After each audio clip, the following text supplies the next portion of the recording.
7bet, lažybos. 7bet kazino, lošimo automatai. 7bet. Nesaikingas lošimas gali sukelti priklausomybę. Patinka vis pradėti kiekvieną įrašą nuo tų istorijų, kurios nepatenka į eterį, bet nuskamba prie šito stalo. Bliau, aš net nesupratau, kad mes jau pradėjom. Gerai, tai važiuojam. LKL jau pusę rato, tiksliau pusę pirmojo rato praėjo, grįžtam su kitokiu sąstatu, aš Lukas Katilius, basketinių žurnalistas, Rokas, Vaidas, puikiai pažįstami savam kieme. Kaip jums ritmas kol kas LKL, kaip įsivažiuojate darbus, nes praeitą kartą, kai čia sėdėjau, tai dar tokie šiek tiek buvo, man atrodo, primigę po pasaulio čempionato, po visko, ne? Dabar jau vis tiek jau įsivažiuojate darbus, viską įeinat. Tai taip, kol kas viskas dar šviežia, įdomu. Aišku, nežinau, kai ateis žiema, tarkim, reiks važiuoti rungtynes, nuo kurios galbūt ne...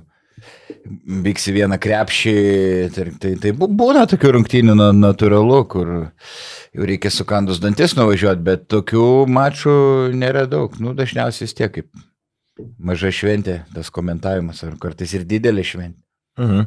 Rokas tai dar vidury savaitės turi komentavimų Lietkabelis, ar ne, pavažinėti Panevėžį ten. Panevėžys, Europos taurė, jau, nežinau, 4 metai berods, kaip dirbam su panevėžiečiais būtent tarptautinėme fronte, tai jo, džiugu ir taip per tą visą savaitę vis vieną, savaitgalį visą laiką užimti, labai erzina, kad dabar negalim niekaip su draugė rasti bent 2 laisvų abiem dienų, nes jinai dirba šiokiadieniais, o aš visada dirbu savaitgaliais, tai sakykime, yra tų šalutinių efektų, bet...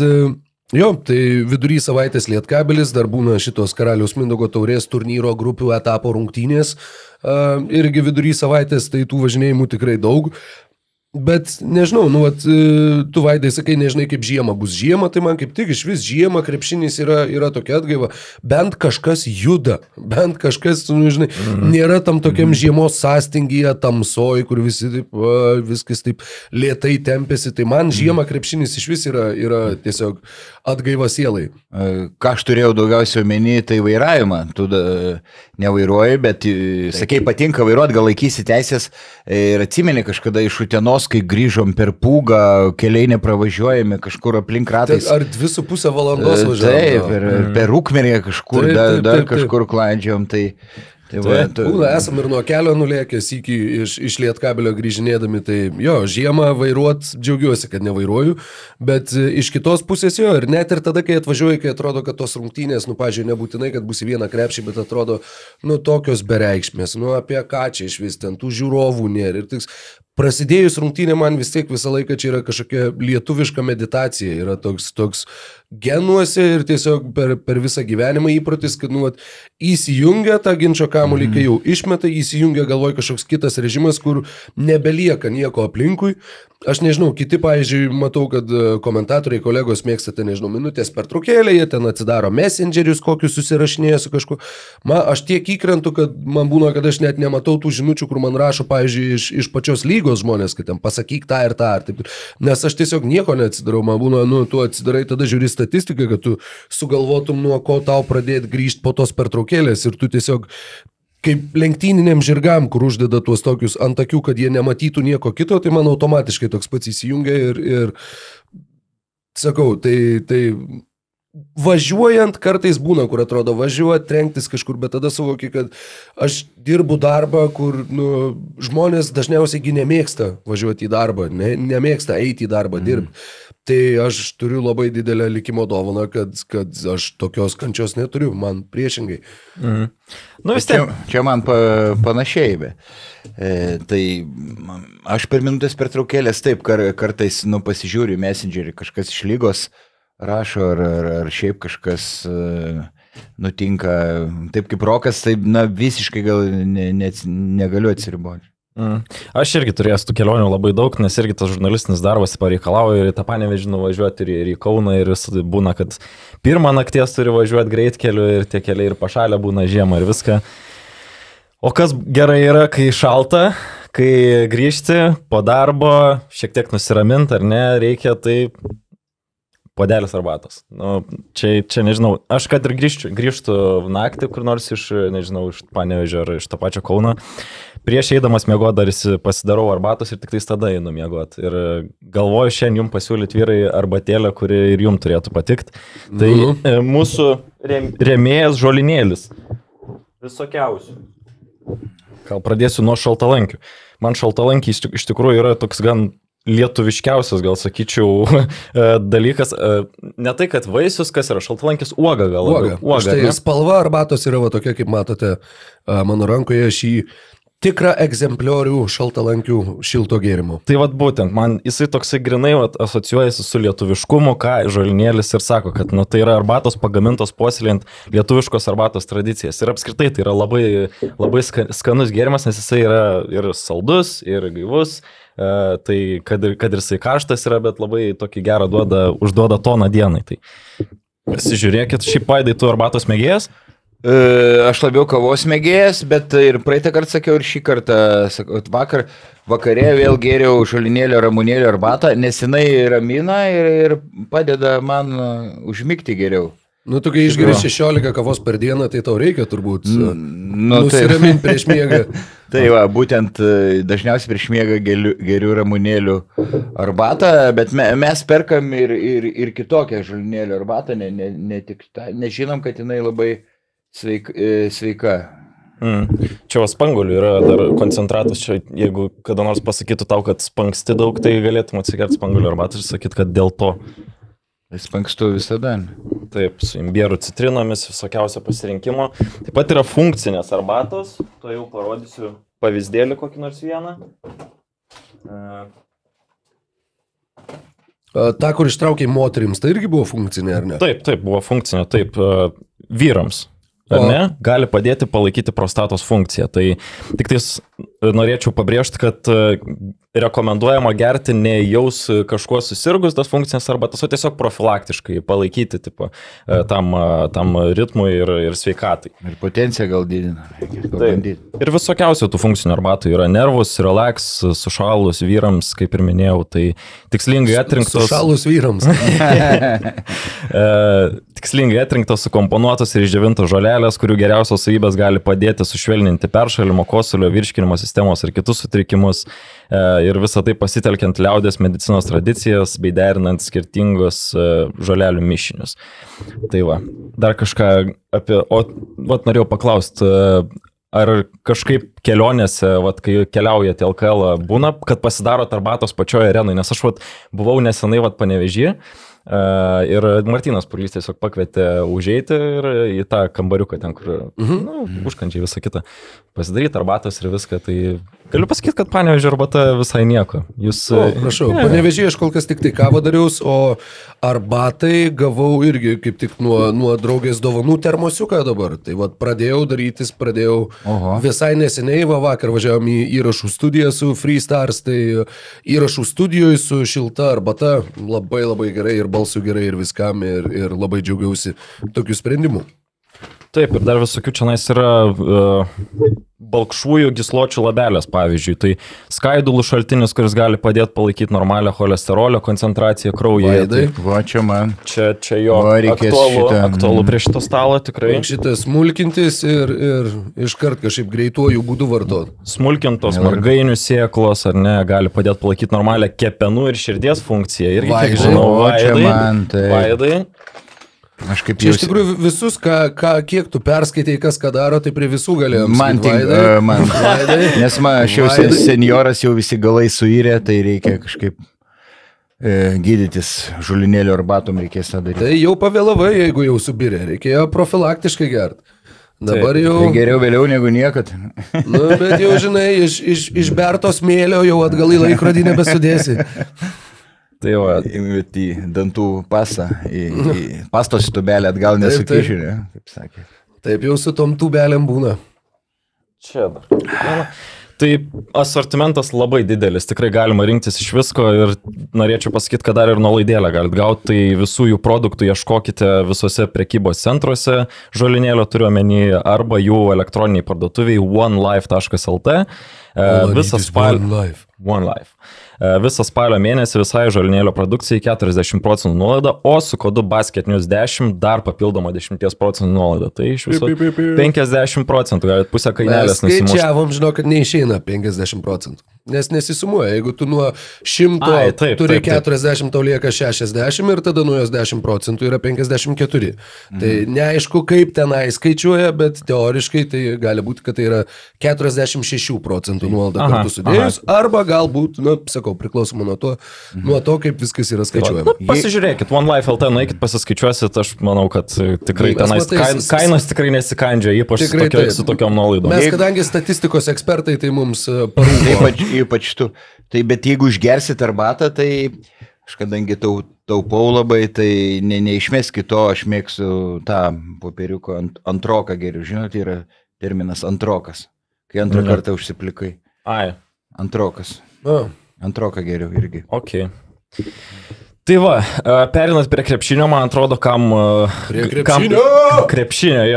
galbūt gali reikėti arbatos po sunkaus šeštadienio, šiek tiek nuraminti emocijas, tai Lietkabelio visai organizacijai tikriausiai, nes pralaimėjimas Vilniuje buvo, skaudokas, sakyčiau, 21 taškas ir antroji pusė jokių šansų. Jeigu dar apie pirmą pusę galim kalbėti kažką, kad Lietkabelis kabinosi, bet ir tai, sakyčiau, puolimo savo dėka, o ne kažkokio gero žaidimo, nes Rytas per pirmą pusę 49 taškai. Taip, tai aš manau, kad čia esmė, kad Rytas turi geresnę sudėtį, didesnį biudžetą ir aš manau, kad net jeigu Čianakas grįžtų į 7bet Lietkabelį su tokia kapela, turbūt laimės daug nepasiektų. Prisimėm trečią kėlinį, 18-5, nei vieno metimo į žaidimo. Labai svarbus faktorius trūksta į žaidėjo. Vienintelis tikras žaidėjas Sabeckis, 0 taškų, 1 asistas, -3 naudingumo balai. Ir Valinskas neblizgėjo, kuris ne iš gero gyvenimo žaidžia pirmų numerių. Aš manau, kad tada, kaip Rytas užsikūrė trečio kėlinio pradžioj, suintensyvino tempą, taikė spaudimą, presingą savo aikštės pusiai. Niekam neleido laisvai priimti kamulio, Svičiol gynyba, visi keitėsi ir viskas, ir palūžo visiškai Lietkabelį. Tuo metu reikėjo numušti tempą ir, manau, tenktis kuo ilgiau laikyti kamulį ir to nepavyko padaryti. Trečio kėlinio pradžioj Rytas nulaužė rungtynės ir ką tik puolime Aurelikas gynyboje pasitaupydavo, vienintelis sužaidė puolime Maldūnas Lipkevičius, ten švis nieko, ten trūpinius surinko, tai o Ryto 7 žaidėjai dviženklį rezultatyvumą surinko, tai nėra ką kalbėti, kol kas šitos sudėtis, tai Rytas tiesiog stipresnė komanda. Rytas turi visko, man atrodo, ir įvairovės. Ir visų pirma, man atrodo, kas trečiam kelyje tikrai labai pavyko, tai sulaikyti Paulių Valinską, nes kaip ir klausiu Giedrių Žibėno, pirmoji pusėje 9 taškai ir 5 asistai, kas yra Lietkabeliui labai svarbu, kad Paulius Valinskas ne tik mestų taškus, bet ir kurtų komandai. Visi 5 asistai buvo pirmam kėlinukė beje. Taip, tai per 3 kėlinius jisai daugiau nei vieno asisto neišdalino, ant kiek Rytas padarė korekciją šitoje vietoje ir kartu dar Žibėnas atidavė tas kreditus, kaip jisai sako, RJ Kaului, kad spaudė Valinską ir, be žaidėjo, kai matai, kad toks Sabeckis ir kad Valinskas labiau pirmą žiūri, kaip pats mesti krepšį, o ne kurt komandai, tai labai sunku tikrai. Jo. Ir apskritai minėjai, Vaidai, kad labai sunku apsiginti Panevėžio Lietkabeliui. Šiam sezone jie žaidė, gerai, turėjo porą rungtynių LKL, kur praleido mažiau, tai porą rungtynių buvo su Gargždais, kol jie dar neturėjo papildymų, ir su Kėdainių Nevėžio Optibet, kuris vis dar neturi papildymų.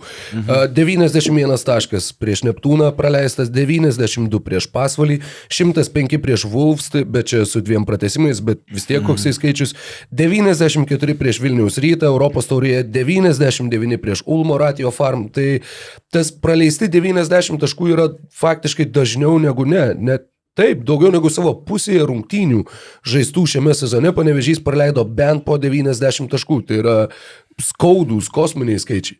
Aš dėl dar vieno dalyko iš karto eidamas rungtynės turėjau tokią nuojautą, kad Lietkabelis šiandien, Klausimas kaip, bet pralaimės, nes Jeep arenoje nelaimėjo nuo 2017 metų pusfinalio. Tai 6 metai, jie taip laimėjo 3 kartus po to ASG arenai, bet Jeep vis tiek mes, man atrodo, suprantam, kad Rytui čia yra labai didelis pliusas žaidžiant prieš tokias komandas kaip Lietkabelis, kaip Wolves, aišku, su Žalgiriu yra kita istorija, bet...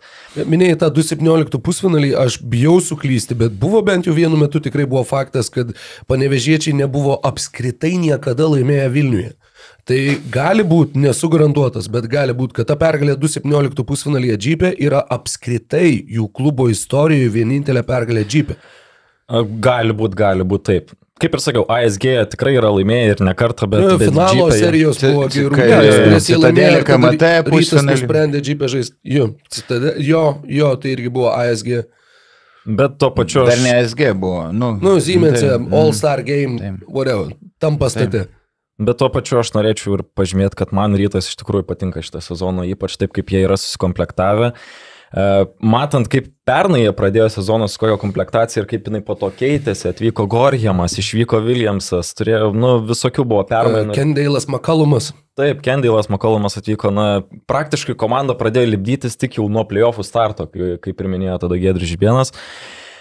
O dabar, jie nuo pradžios atrodo labai tinkamai susikomplektavę ir dar turi potencialo, kai grįž Echodas ir Radzevičius, kas yra, starto 5 žaidėjai ir tas jų potencialas tikrai labai intriguoja. Būtent prieš Lietkabelį, pernai kiek jie žaidė rungtynių, tiek Echodas, tiek Radzevičius, jų naudingumo vidurkius sudėjus, tai buvo vidutiniškai 49 naudingumo balai, 2 žaidėjų prieš Panevėžį.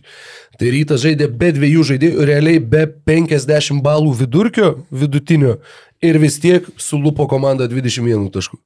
Taip, ir man atrodo, mes kartais biškai pamirštam, kad dar mes Rytą vėl vertinam taip, kaip dabar jau esančią tokią komandą, tokią, kaip matysim visą sezoną. Jinai dar keisis ir jinai žvėriškai keisis su tais 2 žaidėjais, nes jie, yra esminiai. Tai va, ir dar norėčiau išskirti Margerį Normantą, visiškai atrodo po rinktinės pagavęs kažkokią bangą, dabar renka po 17 naudingumo balus kažkiek tenais. Wow. Bet apskritai man kas labai patinka iš jo, tai kad jisai...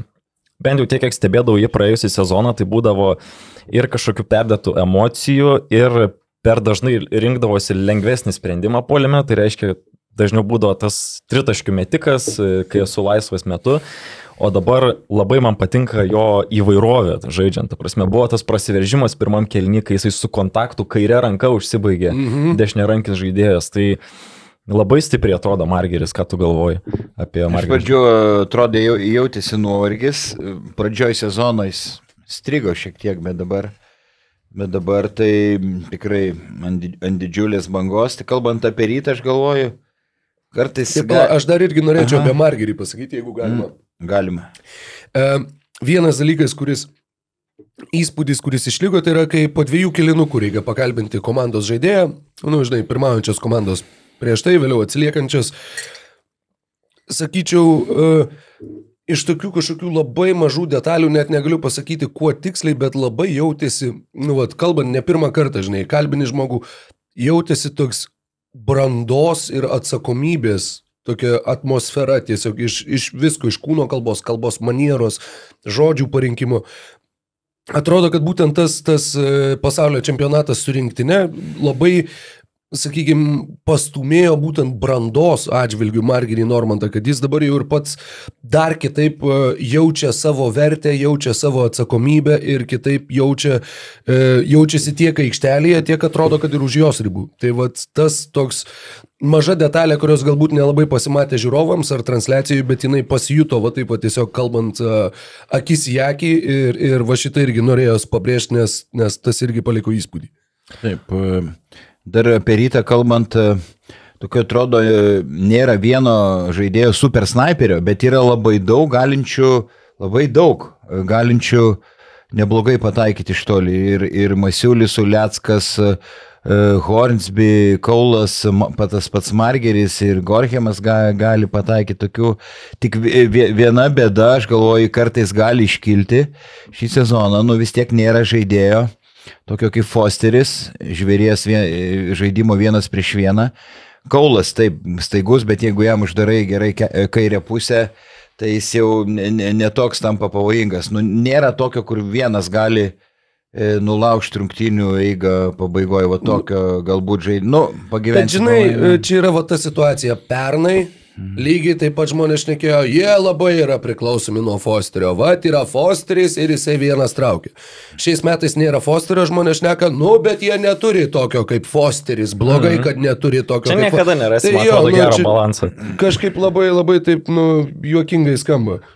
Bet tai vaidai, gal ką nors sensacingo dėtum, pavyzdžiui, kad Rytas nugalės Žalgirį LKL finale. Kažką tokio pasakyk, kad jau Rytas stiprus. Jeigu pavaišintų gerai, tai pasakytų. Dabar tai, vis tiek Žalgiris yra Žalgiris. Čia ne, aišku, jeigu žaistų Jeep arenoje prie Žalgirį, daugiau tų šansų turėtų. Gal reguliariam sezone kokį vieną kartą ir gali Rytas galbūt įveikti Žalgirį, jeigu jis bus pavargęs ten po Eurolygos kovų ar kažkas bus sustraumavęs iš svarbesnių žaidėjų. Man kol kas šį sezoną atotrukis tarp Ryto ir Žalgirio yra didesnis negu praeis. Tai dabar taip atrodo. Bet pagyvensim, pamatysim. Mes čia daug ką prognozavom prieš prasidedant sezonui vietas ir kaip gyvenimas viską pakoreguoja. Paskui, tarkim, perėsim prie Gargždų, kur daug kas sakė visiškai outsideriai. Taip kad, čia tik spėliojimai tokie. Minėjai, Vaidai, kad Rytas turi daug pataikyti galinčių žaidėjų. Kaip manai, tarp 12 komandų, kelintas yra Vilniaus Rytas šiuo metu LKL pagal tritaškių taiklumą? Aš apie potencialą dabar gal jam nekrenta, gal nežinau, šeštas ar koks. 10 vietoj. 10. Lenkia tik tai Nevėžio Opti, bet ir Mažeikių Ambasket Delamaut.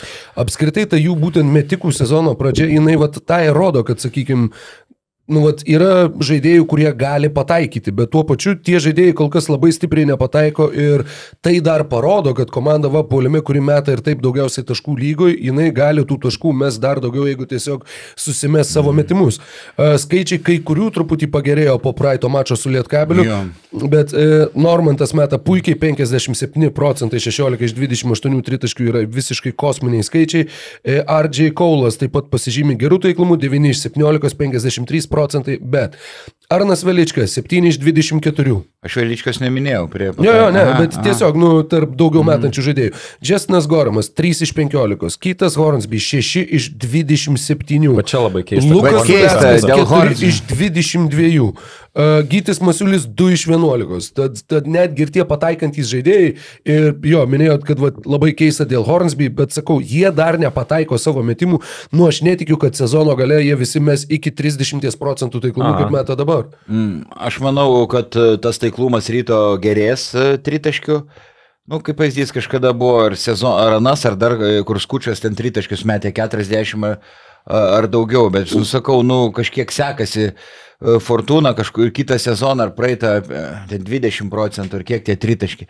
Tai aš kalbu apie tą potencialą, kad jie gali pataikyti, kol kas kažkam nekrenta, bet jau mačia su Lietka, mačiau Lecko, kokie svarbus tritaškiai buvo ir dauguma kitų pataikė, tai, tokia nuomonė. Dar vieną mintį apie Rytą turėjau, tai kad man atrodo, kad jie šiek tiek rimčiau šį sezoną žiūri į reguliarų į sezoną. Žinant tai, kaip praėjusiais metais baigėsi LKL finalo serija.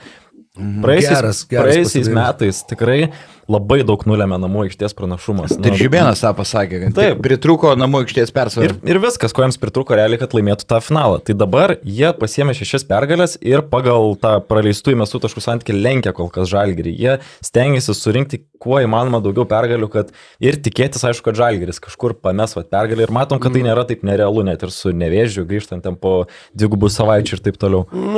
Po 2 savaičių galbūt, bet kaip matėm ir sezono pradžioje, Žalgiris 3 kėlinukus nežaidžia, 1 kėlinuką sužaidžia ir laimi rungtynės dėl to, kad sužaidžia.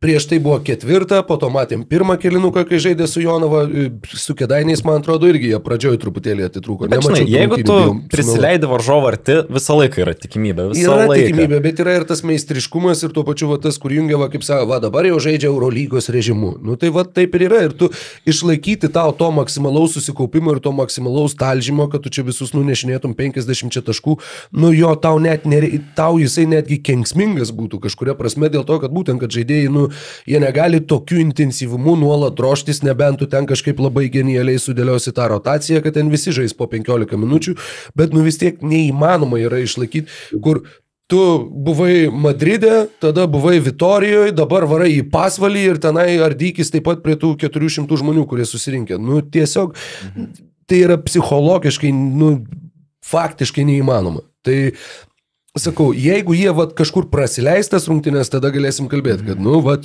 vat, vis tiek jo, per sezoną tokios vienos ar pora turėtų būti. Bet tas žaidimas, kurį jie demonstruoja dabar, man iš tikrųjų nekelia tos minties, kad o, va čia jau tuoj bus, nes va kaip jie čia peilio ašmenim vaikšto. Jie vaikšto peilio ašmenim, bet jie visiškai neįsipjauna, nes jie tiesiog žino, kad jų meistriškumo skirtumas yra toks, kad jiems užtenka 10 minučių per rungtynes. Treneriam tas nepatinka, bet žaidėjam, nu taip yra, taip tiesiog yra. Okay. Dar vienas pastebėjimas dėl Ryto. Aišku, Lietkabelis silpnesnė komanda dabar šiuo metu popieriui. Bet ir Rytas, kai žais su rimtesniais varžovais, man trūksta žaidėjų, ypač antrojo linijoje, kurie gali prasiveršti prie krepšio. Ir Kaulas Velička, jeigu Veličkai uždarai dešinę pusę, Kaului kairę, gali kilti problemų. Nu, toks pastebėjimas. Gerai, jeigu baigiam su Rytu, tai aš noriu pereiti prie kito klausimo, kurį aš manau, kad mūsų klausytojai irgi nori išgirsti. Trenerių rinkoje atsilaisvino Nenadas Čianakas. Šiandien oficialiai buvo patvirtinta, kad Ankaros Turk Telekom atleido šį serbą. Paklausiu gal taip, jeigu jūs būtumėt Martynas Purlys, ką darytumėt tokiai situacijai? Dabar turim LKL 4-2, Europos tauriai kiek 1-2. Po šiandienos tikėtina, kad bus 2-2, nes žaidžia su Trento Dolomiti Energija, atsiprašau, po rytojaus. Jeigu aš būčiau Martynas Purlys, nu žinai, čia tu negali, tas žaidimas nėra toks, sakykime, tai nėra situacija, kur tu surinkai kažkokią žvėriškai gerą sudėtį ir komanda vat, su teigiamų pergalių pralaimėjimų balansu dar būtų tau toks, kur, bet čia mes labai prastai žaidžiam ir mes turėtumėm žaisti daug geriau. Ta sudėtis yra tokia, kokia yra. Robertas Štelmacheris stebuklų nekuria kol kas ir kažko labai, sakykime, neįtikėtino nedaro, bet nedaro ir kažko tokio labai blogo. Būtent. Tai atleidinėti dabar treneriai vien dėl to, kad atsilaisvino treneris, kurio tu nori, organizacijai prestižo tikrai nepridėtų. Nu, nors tai ir yra treneris, kur taip, čia jau jūs 5 metus kartu ėjo ir ten vos ne statulą jam prie Kalnapilio arenos galima statyti, bet nu, tai vis tiek yra, tu turi galiojančią sutartį su kitu strategu, su beje savo irgi pažįstamu, kurį tu irgi kaip savo draugą pristatei, nu tai kaip tu tam savo draugui tada į akis pažiūrėtum, jeigu tu jam sakytum, ačiū, paldies Robertai, bet ne viskas, žinai, ne dėl to čia, žinai, kaip čia, it's not about you, it's about me. Nu, niekada nebūna tokie išsiskyrimai netoksiški, tai kaip bebūtų vis tiek, nusakau, jeigu kaip viskas klostysis toliau, jeigu sezonas labai jau pradėtų riedėti kažkur tai labai stipriai nuo kalno, tada žinoma, kad tu vis tiek turi savo speed dial telefone Nenado Čanako numerį prie trejeto. Tai tu spėsi jam paskambinti, jeigu jisai nepriims kažkokio kito pasiūlymo, bet jam irgi skubėti nėra kur, jisai turėjo 2 metų garantuotą sutartį, jisai gaus tuos pinigus iš Ankaros ir jam dabar verštis, kad kuo greičiau man reikia kažkokį kitą klubą susirasti, jam nėra kur. Aš gal šiek tiek noriu įplėks dar kalbos, aš kodėl galvočiau, kad tai nebūtų toks neįmanomas ėjimas ir kodėl Martynas Purlys tikrai apsvarstytų tokį dalyką dabar, tai dėl to, kad Nenadui Čanakui nebūtų naujiena ateiti į Lietkabelį jau prasidėjus sezonui, nes jisai ir atėjo į Lietkabelį jau tada, kai prasidėjo sezonas. Jisai atvarė į Panevėžį 2018 metų lapkritį. Ir buvo labai sunku, irgi pradžiai buvo labai daug sunkumų ir jie tą pirmą sezoną, jeigu neklystu, 4 liko LKL, tai tikrai nebuvo dar kažkokių pasakiškų rezultatų ir kitą sezoną, man atrodo, netgi buvo ir pokalbiai su pačiu Martynu Purliu, po tų pralaimėjimų Nenadas Čianakas dėjo paraišką ant stalo, kad aš išeinu, nes aš matau, kad per prastas esu, bet Purlys jį nuramino ir pasiliko, tai tiesiog manau, kad nebūtų jam naujiena ateiti sunkią situaciją. Nemanau, kad jinai yra antiek sunki dabar, kaip kažkurie gali manyti, kaip ir sakiau, nėra kažkas čia tragiško, ką Robertas Štelmacheris daro, bet ir nebūtų naujiena Čianakui ateiti tokią poziciją. Nu, dabar aš pasakysiu. Visų pirma, ne Purlys, ten tokius sprendimus priima, kai jau tokie Beliauskas klubo prezidentas, jo žodis. yra, kaip jis pasako, taip ir būna. Ta prasme, Bieliausko sprendimas būtų dėl trenerio šiuo atveju. Taip, aš žinau tą visą situaciją puikiai ten viduje. Tai Bieliauskas, labai reiklus, gal didžiulės kantrybės irgi neturi. Ir matydamas tą situaciją, gal ir norėtų pakviesti, tarkim, Čianaką, bet Lietkabelis, Senbet Lietkabelį neturi tiek pinigų, tarkim, kiek Vilkai.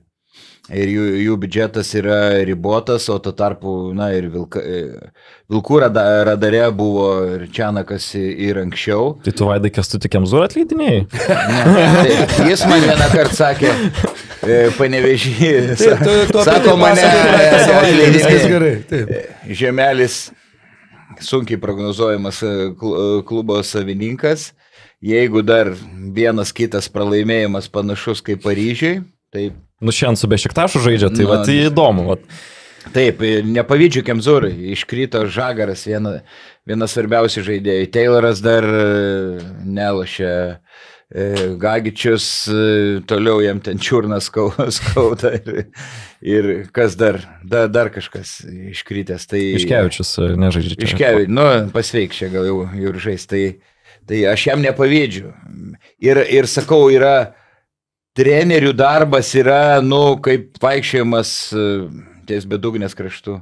Čianakas nuvažiavo, absurdiškas sprendimas, ką tik sezonas prasidėjo. Sutinku 100%. Taip supranti ir nepavydžiu ir Kemzūrai, kai klubo savininkas neaišku, kurie koja išlips iš lovos, atleis tave, neatleis, tai kai buvo, tarkim, su Kurtinaičiu, nors ten sakė ne Žemelio sprendimas, o Kaukėno, bet aš manau, kad jie ten tarėsi ir derina viską. Tai, vėlgi, mes nežinom detalių, kiek prisidėjo Čianakas apskritai prie tos komplektacijos Turk Telekom. Aš nežinau, ar jisai kažkiek rinko tos legionierius, nerinko, bet man tiesiog atrodo, kad Turkijos lyga apskritai yra nelabai tinkama Čianakui, nes tenais yra legionierių limitas, 6 legionieriai, o turkai vietiniai žaidėjai yra, silpni, labai silpni. Tai tu, kai Lietkabelį vis tiek pastaraisiais metais pasibūdavo tokia filosofija, kad turėti bent jau 9 stiprius rotacijos žaidėjus, nebūtinai kažkokį vieną išreikštą lyderį, bet kad turėti ilgesnę rotaciją, kuri tave patemptų ir LKL, ir Eurocup'e. O dabar tu turi komandą pastatytą ant 6 legionierių. Tai man atrodo, kad... Tavo visi gynybiniai principai, tavo visa griežta disciplina, tavo būtinai susirinkti pražangas, kurias galima padaryti, labai griežtai į tuos dalykus kreipdėmėsi. Neatrodo, kad 6, sakykime, į puolimą orientuotų legionierių komanda yra tinkamas sąstatas, kuriam šitas dirigentas galėtų išmokyti juos grot kartu, nes dirigentas visai iš kitos operos mokyklos. Tai va, čia šiek tiek nukrypom, kažką norėjau pasakyti, mintis nutrūko, bet dar pakartosiu, kad iš to sudėties, aš nežinau, Čianakas gal išspaustų daugiau negu Štelmachė. Bet viskas atsirėmė į pinigus, reiktų nutraukti, tu sakai, iš tikrųjų, ar tu sutartį, ten kažkokias kompensacijas mokėti, Lietkabelį negali švaistytis tokiais pinigais, kur, tarkim, Vilkų ta piniginė yra storesnė. Bet teoriškai. Bet vėl pasižiūrėk. Aš pasakysiu. Jeigu tu sakai, kad Alvydas Bieliauskas priima sprendimus dėl trenerio, ar ne, tai gal pats Bieliauskas tada ir mestų kažkokį papildomą pinigą, jeigu matytų, kad man reikia Čianako būtinai, nes aš esu, kaip tu sakai, reiklus. Netaip lengva mesti tą pinigą, kai ir suformuotas biudžetas, tarkim, Šiaulių situacijai. Jie kol kas, kiek žinau, Deivisui papildomų pinigų negavo Jonathanui, o kontrakt viskas už 2-3 savaičių baigsis ir ko gero netaip lengva. Žinok, yra... Aš tiesiog svarstau, kelių klausimų. Ką aš noriu pasakyti, kad teoriškai Robertas Štelmacheris nėra brangus treneris. Nenadas Čianakas vis dar gaus pinigus iš Ankaros. Tau irgi nereikės, tu jam mokėtum mažiau pinigų. Iš Ankaros gaus? Jie atleido kompensaciją už 2 sezonus garantuotus, tai gaus. Įdomu, kaip ten susitars. Manau, kad tikrai susitarė, jeigu tave po 6 sezonų rungtynių atleido per abu 2 turus, tai nemanau, kad tu sakysi, gerai, nemokėkit man nieko, aš einu. Dažniausiai taip tariamės kažkokio kompromiso dalis išmokama. Bet tai vis tiek jis jau gauna kažkiek, tau sakykime, jis eina, nereikėtų 100% jo kainos mokėti, teoriškai jisai ateitų už, nežinau, 60-70, sakykime. Tai tau kaip ir tu turėjai pigesnį trenerį dabar, tu Čanaką kaip ir gautum pigiau, tai aš tik tai tą noriu pasakyti, kad tai jeigu tas biudžetas ir yra ribotas, ta kaina jinai galbūt būtų netokia didelė, kokia jinai galėtų būti kitomis aplinkybėmis. Tai tik tai tiek. Dar viena iš tos operos, bet šiek tiek kita dėl Lietkabelio komplektacijos ir minėjau, kai tu neturi bent 5-7 milijonų, kalbant apie Purlį, jis keletą sezonų iš eilės, ko neidėliai komplektuodavo komandą pagal kainos ir kokybės santykį. Šį kartą nelabai pasisekė, tai yra visiškai natūralu. Taip. Kaip dabar Šiauliai irgi atrodo, jau virš milijono turi biudžetą ir ta komplektacija. Mažiai irgi milijoną turi. Beveik, tai Šiauliai dar daugiau ir nepavyko ta komplektacija. Vis tiek, kai tu turi ten milijoną, o ne 10 milijonų, tai yra truputį loterija. Taip, sutinku. Šiek tiek užsiminėm jau apie Vilkus, apie Kęstutį Kemzūrą, tai sužaidė savaitgalį rungtynės su Jonaviečiais, laimėjo 83-71. Kokį įspūdį jums paliko šitą ir Vilkų pergalę, ir, sakyčiau, Jonavos toks jau formos kristelėjimas. Aš gal tokį įžvalgą apie Jonavą pasakysiu, turėjo kažkada pasimatyti, kad nebus čia praėjusio sezono Jonava. Taip, pradėjo 4 pergalėm, bet dabar tie 2 pralaimėjimai, man atrodo, šiek tiek jau gražina pamažu į realybę, kad mes turim šiek tiek silpnesnę komandą negu pernai, nes iš karto matosi, kad Ivanas Gandieros po pirmų 2 labai sėkmingų rungtynių ten 25 naudingumo balų ir 19, o po to likusios 4, nedaugiau 4, net buvo minusinės, -4, tai labai trūksta gynėjo.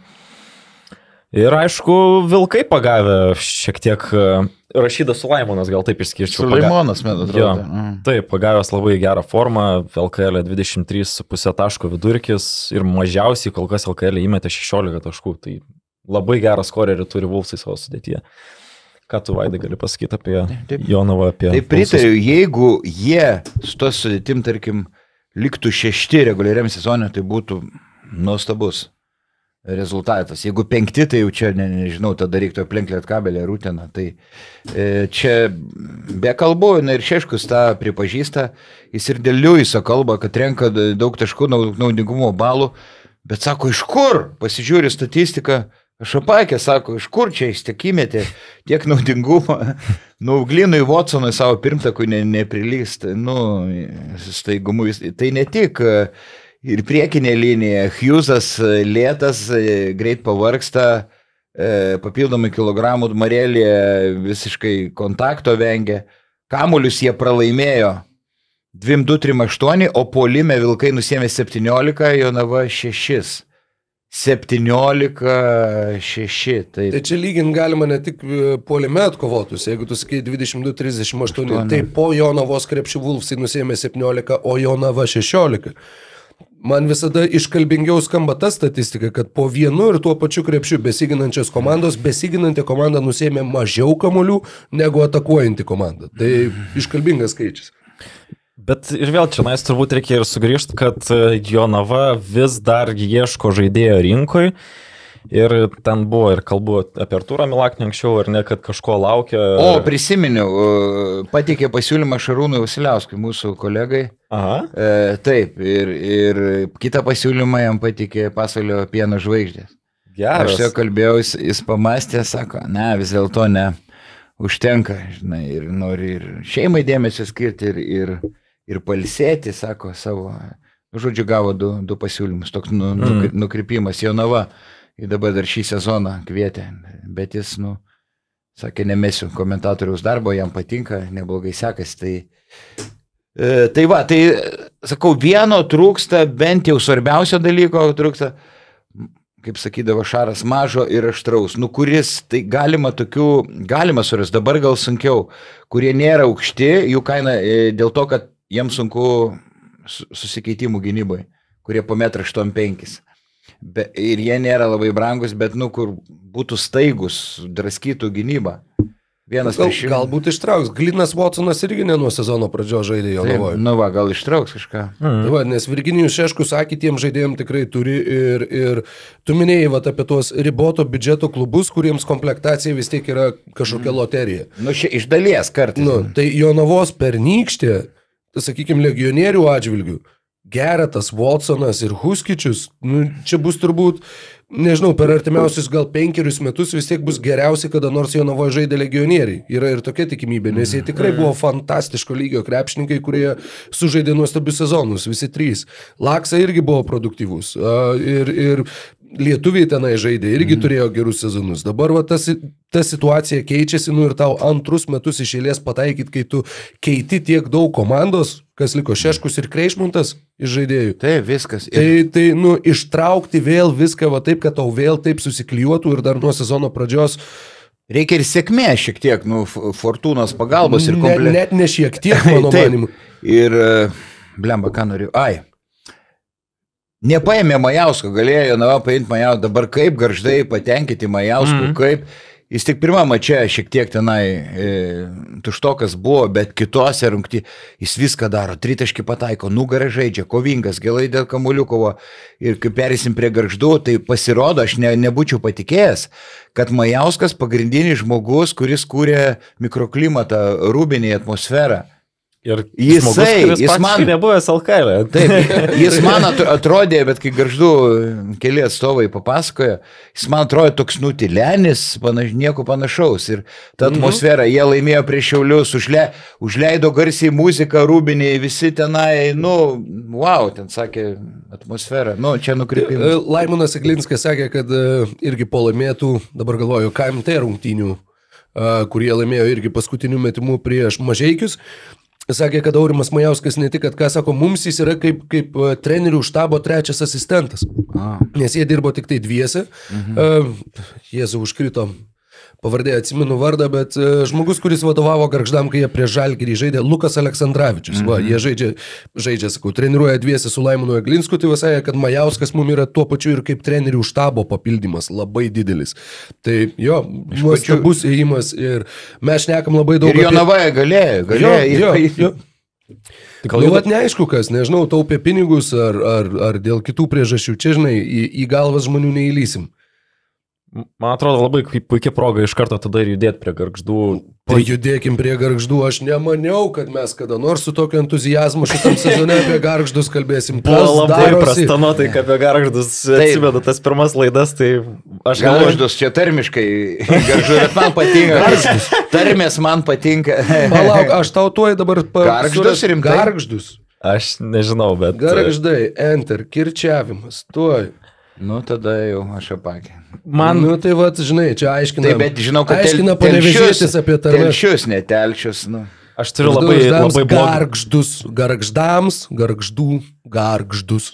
Gargždus. Gargždus. Taip. Wow, tai kaip vardininkas. Gargždai. Gargždai ir Gargždus. Ir Gargždus. Aš turiu labai prastą įprotį su Mažeikiais, nes aš jau keletą kartų, kai poro interviu pasakiau Mažeikiai. Kai kas taip sako, tai daug kas sako, įvairių atletas, pedagogas, biudžetas. Ne, šitie čia pedagogas, dokumentas, kabinetas, tai čia šiaip yra mažaraštystė ir tiek. Man pats baisiausias tarminis yra Klaipėda.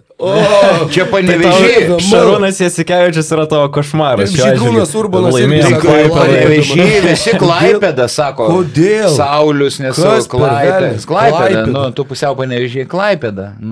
Tikrai ne. Klaipėda, Dieve mano, gerai, ten vietiniai rusakalbiai sako Klaipėda, esi girdėjęs augdamas Klaipėdoj Klaipėda, bet Klaipėda, kas čia per išsigimimas? 7bet, lažybos, 7bet kazino, lošimo automatai, 7bet. Nesėkmingas lošimas gali sukelti priklausomybę.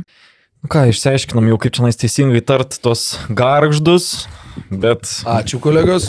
Bet Gargždai žaidžia gerai. 3 pergalės iš eilės, 2 LKL, 1 KMT. Labai džiugu dėl Laimono Iglinsko, tikrai labai smagu man, kad visų pirma, kad jis gavo šansą LKL, nes tikrai žinau, kad tai yra darbštus specialistas, kaip jau visi žino, čia dirbęs ilgai su Nenadu Čianaku ir dabar turi sėkmingą atkarpą. Aišku, tie papildymai labai padėjo ir viskas turbūt prasideda nuo jau žvaigždės spėjusio tapti Lietuvoje Nikolaso Wardo. Fantastiškai žaidžia ir, kaip labai teisingai pasakėjai, Gargždų Kazinsas. Aš iš tikrųjų šiek tiek pasižiūrėjau, ką jisai prieš tai veikia. sakyčiau, kad ne naujiena, kad jisai yra toksai dominuojantis žaidėjas iš centro pozicijos, nes jisai Michigan State universitete jau per vidutiniškai 20 minučių rinkdavo po 13 taškų, 6,6 kamuolio su 60% pataikymo. Nu, ir su kokio lygio komandos draugais. Taip, tai labai geras pastebėjimas jo. Ir toj pačioj G lygoje yra žaidęs College Park Skyhawks. Mes gal turim kažkokį įsivaizdavimą, kad ta G lyga mažai ką reiškia ir ten prastas lygis, bet jis ir ten per vidutiniškai 20 minučių po 13,2 taško, 6,5 kamuolio irgi 60% pataikymas. Tai palyginimui, Davidas Servidis per karjerą G lygoje rinko po 11,6 taško ir 3,9 atkovoto kamuolio. Aišku, tai yra skirtingos pozicijos, skirtingo profilio žaidėjai, nu bet statistika vis tiek, jinai kažką atspindi, kad jisai sugebėjo dominuoti ir G lygoje. Tai ką jūs galvojate apie gargždus, apie jų sėkmingą žaidimą? Gargždus. Nu, dar perskambėsiu įvairiem kalbininkams, ar tikrai, nu, ne. Aš ten ėjau į mokyklą, žinok, vienus metus, tai į gargždus. Tai va, tai gal aš pradėsiu, aš dabar rimčiausias Wordo specialistas. Nikas Wordas galim sutrumpinti. Jo, pats sako, kad jį vadinti Niku. Arenos pranešėjų sakė, kad paskatinių sistemų ir yra įvestas Nikas. Tai va kažkaip išsprūdo per transliaciją, begemotų jį pavadinau, va, ta proga ir tos marškinėlius begemotiškus apsirengiau, tai gal šiek tiek ir persistengiau, bet nenorėjau tikrai įžeisti. Begemotas, sužinojau, yra labai agresyvus gyvūnas, tai jis žaidžia irgi labai agresyvų krepšinį, bet galėjau gal ir kitų švelniau pavadinti, hipopotamų ar kaip nors. Esu ten gagičių meškinų pavadinęs, kažką bizonų, gal šiek tiek tai persistengiau. Vaidai, tu esi labiausiai, kaip anglakalbiai sako, fat shaming komentatorius Lietuvoje. Tu labiausiai šaipaisi iš žaidėjų stambesnio sudėjimo. Tavo karjeros atspirties taškas buvo tas, kad tu Perą Cameroną išvadinai tešlium. Tada žmonės apie tave sužinojo ir sužinojo, kad yra toks Vaidas Čeponis. Ir tu visą laiką, aš nežinau, net prieš šią laidą tu sakei, turiu puikią temą, pašnekėkim apie storulius. Tu jau mes 100 kartų apie juos šnekėjai, tu ir nuotraukas rodės, ir istorijas pasakojas, ir viską. Ir ta prasme, tu tiek skiri tam dėmesio, aš Juliaus Juciko vietoj turbūt būčiau tau per ausį užmetęs, žinau, per visus šitos metus. Tai gal jis sužinos, gal užmes, gal pabėgsiu. Nu, gal tiesiog jis draugiškesnis žmogus, bet tikrai, tu turi taip stipriai tu esi kaip juodaodis šaukiantis white power. Tu esi pats stambesnio sudėjimo žmogus, kuris šitiek šaiposi iš stambesnio sudėjimo krepšininkų, kad, aš kito tokio pavyzdžio nežinau pasaulyje, ne tik Lietuvoje. Taigi, žinai, kad gyvulys esu, tai neslėpsiu to fakto. Taip, gal su to begemotu šiek tiek ir persistengiau, bet kad tiek vienoj transliacijų girčiau vieną krepšininką, turiu minį Wordą, giriau visos transliacijos metu, tie gal neatsimenu per visą savo karjerą. Tai jis yra, fenomenas. Taip, turi to antsvorio ir Glinskas pripažino viso kito, bet sako, jis gali ir dar daugiau turėti, sako, jeigu taip žais, jeigu jo toks požiūris bus į rungtynes, jis yra, su pirma, nerealiai gerai juda pagal savo svorį, jis nepavargsta, matai, gerai fiziškai pasirengė, jis protingas žaidėjas, per tas pauzes moka labai gerai pailsėti. Jis yra atsipūtęs psichologiškai toks stiprus, nuo Pavelkos gavo keletą stogų ir greitos staigios rankos, gauna stogą, pasiima kamuolį, tiek išprovokuoja pražangą ar taškus verčia iš po krepšės, gali iš vidutinio pataikyti, gali pasą iškišti. Ir aš nežinau, čia kaip laimingą loterijos bilietą ištraukė gargždai. Jis nežaidė rimtose komandose, beje viena yra Vancouver Bandits, Vancouverio banditai. Toks klubas, banditai, kur žaidė šitas Wordas. Ir jis, kaip pasakė, kad žais tikrai iki sezono pabaigos. Ir jeigu tą sudėtį išlaikys Gargždai, tai manau, kad rimtai pretenduos į 8. Larsonas pirkinys iš Portugalijos lygos. Čia kažkur agentai nesudirba ir savo žaidėjim nesuranda gal geresnių klubų irgi. Bet kažkur turi būti kabliukas. Prieš tai jo klubai, tikrai nėra kažkokia Turkijos antroji lygoje žaidė, dar ten kažkur, ta pati G lygoje. Šitas ne Bahreinė žaidė? Bahreinė žaidė. Bahreinė, Kosovas, kažkur turi būti kabliukas su juo, kažkur turi būti, nežinau, gal charakterio kažkokių problemų išlys, negirdėjai? Gal kažko, taip, jis labai dažnai keitė klubus, ar 9, pakeitė 19 metų, bet jis nusteikė žaisti iki sezono pabaigos, nepamirškim 3 rungtynes sužaidė. Gal baigsis jo kažkokia baterija? Tai čia dar negalim bet aš... Gal, bet, žinai, po pirmų rungtynių čia sėdėjom ir šnekėjom, kad, jo, kaip fantastiškai atrodo, bet gali būti, kad čia gal ir bus jo geriausios rungtynės sezone. Paskui antras... Jis sužaidė dar 2, dar geresnės rungtynės, faktiškai, už tas pirmas neįtikėtina. Kas mane labai stebina ir kas skamba intriguojančiai, ko irgi nemaniau, kad pasakysiu, bet trečiadienį Citadelė Karaliaus Mindaugo taurės turnyro grupių etapo rungtynėse susitiks Gargždai ir Klaipėdos Neptūnas Švyturio arenui. Ir taip žvelgiant į dabartinę komandų formą, Gargždai ateina į tas rungtynes kaip favoritai. Neptūno arenoje Neptūnas žais svečių rūbiniai, nežais rūbiniai, bet suprantat, ką turiu omeny. Ir iš tikrųjų, pagal būtent dabartinį žaidimą, pagal tai, kaip komandų rezultatai vienos komandos kyla į viršų, kitos komandos krenta žemyn, yra netgi teorinis šansas, dabartiniai sezono akimirkai žiūrint, kad Gargždai gali likti aukščiau už Neptūną, pavyzdžiui, turnyro lygos lentelį, kas būtų visiškai kosmosas ir tai yra labai iškalbinga, kalbant apie Gargždus ir kiek ištraukti tie 3 žaidėjai, kiek sustiprino, kiek pakėlė komandą, ir tuo pačiu, kas darosi su Klaipėdos Neptūnu. Tai prie Neptūno vėliau pereisim, dabar dar noriu apie Gargždus, kaip tu sakai, bandysiu patikėti. Tai dar viena naujiena, kad Džeilonas Skotas atsisakė Liudvigsburgo klubo pasiūlymo, kuris žaidžia Vokietijos Bundeslygoje, siūlė didesnius pinigus, jis pasakė, aš liksiu čia. Wow. Iki sezono pabaigos, už gerokai mažesnį algą, nes nori, kad Gargždai jam būtų karjeros tramplinu, kuris surinktų gerą statistiką, ir man krito akis, kad jis nėra individualistas, kaip pasirodė sezono pradžioje, kai nebuvo ką mest. Bet kai atėjo Vordas, atėjo Larsonas, Majauskas, jisai nelipa į jis neforsuoja, jis žaidžia komandinį krepšinį, atrodo, tai yra asmeninė statistika, nesirūpina ir gali... Koks bičias, jeigu rimtai, atsakau, irgi kalbėjom apie tai, kad pasikvietė jo draugą, Larsoną, jie kartu studijavę, kad koks protingas žingsnis, jeigu tu nori išlaikyti žaidėją savo komandoje, kaip tą padaryti, pasikvieskim jo draugą. Jeigu jisai bus su draugu, su savo žmogum, jisai jau automatiškai labiau norės likti toj komandoj. Ir dabar, jeigu jisai realiai, atsiprašau labai, jeigu jisai realiai liks iki sezono galo, tai čia irgi būtų toks pasiteisinęs ėjimas, tai būtų toks geras sprendimas komplektacijos atžvilgių. Ir apskritai, būtent, kad kaip kyla ta žaidybinė kreivė, kokį tą krepšinį žaidžia, kaip jie mėgaujasi aikštėj. Tas pats Vordas šypsosi beveik 40 minučių. Matai, šiauliuose, vis tokia ramybė spinduliuoja, pas mus, kai žinai, kai mes turim tą lietuvišką kančios krepšinį, tai visiškai priešingybė yra, kaip jie pakiliai žaidžia, kaip jie mėgaujas. Taip.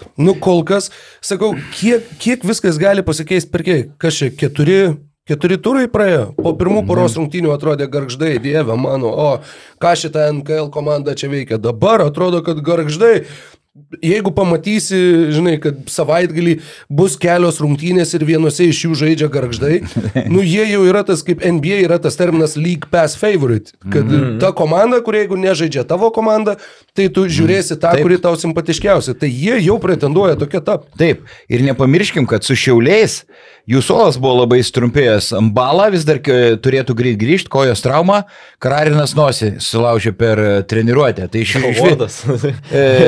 Nežinau, ar Vordas. Pagal poziciją. Dėl Vordo dar vienos savybės jo nepaminėjau. Aišku, jam sunkiau gynyboje su juo nesusikeisti, dažniausiai drop, pasyvę gynybą su juo galima taikyti. Jis labai gerai kūną išnaudoja savo galingą, gal jis jeigu numestų svorio, gal taip nesistum, bet kaip jis moka stumdytis, kol kas negaudamas ir pražangų puolime, Ir Pavelka kažkiek apstumdė, jis žaidžia labai agresyviai, jis labai moka stumdytis, tai va tas dalykas. Larsonas, sakė, toks pozityvus, inteligentiškas, išsilavinęs žmogus. Super greitas, gerai jaučia rungtynių tempą, kada pristabdyti, kada pasiausti, techniškas, greitas, pataiko iš toli abiem rankom. 11 rezultatyvių perdavimų ir 5 perimti kamuoliai. Čia yra nedažna statistikos eilutė LKL. Ir kad nedidukas toks, kur sakau, iš pradžių atrodė, kad kas čia per mažylis, jis visai, vizualiai pirmose rungtynėse žiūrint jį pamačius, atrodė iš vis metras šiam kažkas, žinai, bet 11 rezultatyvių perdavimų, 5 perimti kamuoliai. Iš Portugalijos lygos atėjęs. Tiesa, dėl Vordo.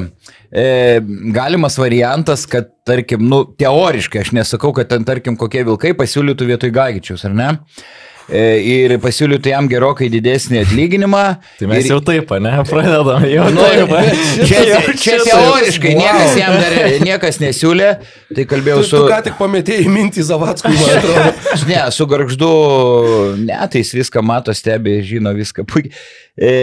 Sako, aišku, bus išpirka rimta, tarkim, 100 000 ar mažiau ir žaidėjas norės išeiti kažkur už didesnį atlyginimą žaisti ir čia neberodys entuzijazmo ir nesistengs, tai aišku, jį paleis Gargždai. Tai va, nėra aišku 100%, kad bus iki sezono pabaigos. Dar galima paliesti iš tikrųjų, norėčiau dar šiek tiek duoti kreditų Jailonui Scottui ir Ryanui Larsonui, nes, Nikolas Vordas vis tiek, kad ir jisai gerai užsiima tos pozicijas po krepšiu, jam reikia, kad kažkas įmestų ten kamuolį tenais, ar ne? Tai pasižiūrėkit rezultatyvių perdavimų skaičius, kai atvyko tie naujokai. Su Nevėžiu 24, su Šiauliais 21, su Mažeikiais 19. Iki tol Gargždai buvo prasčiausia komanda be konkurencijos pagal rezultatyvius perdavimus LKL. Dabar jie pakilo į 10 vietą, bet ir tai labai ryškiai susijęs su tuo, kad ir Scottas labai gerai įveda kamuolį, ir Larsonas gerai meta kamuolį. Ir dar apie Larsoną pridėčiau, kad jisai, man atrodo, kad jisai yra taiklus žaidėjas. Ta prasme, jisai renkasi kartais gal kažkiek nelogiškus metimus, tenais tos vadinamus off-balance, bet jisai jos gali pataikyti, bent jau taip atrodo. Ir dar vieną turim paminėti. 12 žaidėjas, tik tai LKL istorijoje blokavo 7 metimus per rungtynes ir tai nėra vidurio puolėjas. Justas Furmanavičius su tiesiog fantastišku pasirodymu, žada atimantis šuolis, noras, užsivedimas, motivacija, kapitono pareigos, vagrinai tas, kur aš savo pavyzdžių visus užkrečiu, toliau kautis ir dirbti. Labai dideli komplimentai ir labai labai džiugu už šį krepšininką. Ir Gargždų atstovai pasakojo, kad buvo Furmanavičius tiek užsivedęs, kažkiek turi nesuvestų sąskaitų, Šiauliai prieš keletą sezonų jo atsisakė, vadovai, Sireika norėjo išsaugoti. Tai sakė, tiek dar kartą norėjo įrodyti Šiauliam, kad jie suklydo, atsisakė jo paslaugų. Tokia energija, toks užsivedimą. Jis kai dar vieną metimą blokavo, pribėjo prie manęs, aš komentau pirštų, man taip rodo. Buvo, kažkas tokio. Taip, Furmanavičius įspūdingai, daug blokų, galbūt turėjo progą pasižiūrėti po to ir highlightų kokio nors Dikembe Mutombo palyginimo, ar ne? Dikembe Mutombo, NBA žaidėjas, visi, manau, kad ir Rokui tai tikrai labai įdomu NBA, nežinau, Vaidai, tu pasižiūrė NBA, bet aš galvoju... Ne tiek daug. Tai va, ir aš galvoju, kad kartais geriau NBA yra pasiekti, naudojantis mūsų partnerių NordVPN. Tai visas galima atsirakinti įvairiausią papildomą turinį, naudojant skirtingas geolokacijas, tai pavyzdžiui, kad ir tą pačią NBA League Passą galima pigiau nusipirkti, prisijungus prie kitos šalies. Yra, aš nežinau, kiek tai, taip sakant, morališkai galima reklamuoti, žinai, bet taip, faktas, esu girdėjęs, kad žmonės jungiasi, pavyzdžiui, iš Indijos ir ten sumoka €50 už sezoną. Tai va. Tai labai galima sutaupyti su šito, žinoma, nueinant nuo krepšinio Netflixas, man tai pavyzdžiui tikrai labai įdomu yra visokie serialai apie tą patį krepšinį, irgi visokių įdomiausių turinio galima rasti, tai atsirakinti galima prisijungus į kitą lokaciją. Vaidai, tu esi buvęs Kinijoje? Taip, ir naudojau VPN, man labai padėjo, nes ten uždraustas Facebookas, nežinau, kad ir dabar atrodo negali naudotis Facebooku, jie turi ten savo Facebook'o atitikmenį ir man labai reikėjo ir labai sėkmingai pasinaudojau, ne per per už praėjusį pasaulio čempionatą.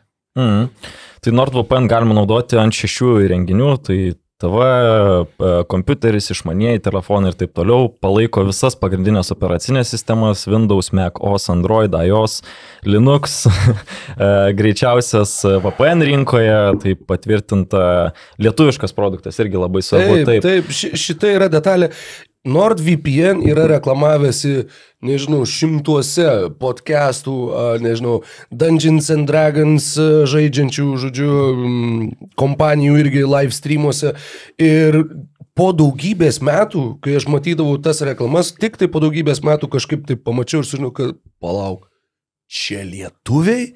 Nes šitas tikrai nustebino, tas pavadinimas toks irgi atrodytų prancūziškas, ar nežinau, NordVPN, bet taip, tai yra lietuvių pasaulinio lygio organizacija ir yra dar vienas dalykas, kuriuo mes tikrai galim didžiuotis.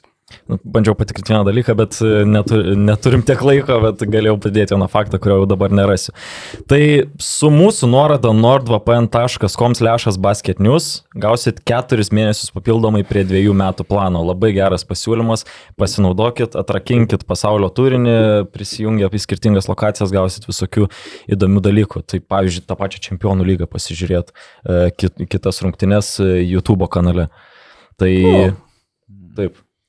Visai pliusas. Taip, nes dabar Čempionų lygos buvo negaliu matyti. Ne, Čempionų lygų krepšinio čempionų. Taip, nes... Krepšinį, tai čia ne tas pats futbolas krepšinį. Taip, kartais jo įsivaizduojam, kad Čempionų lyga tik viena yra.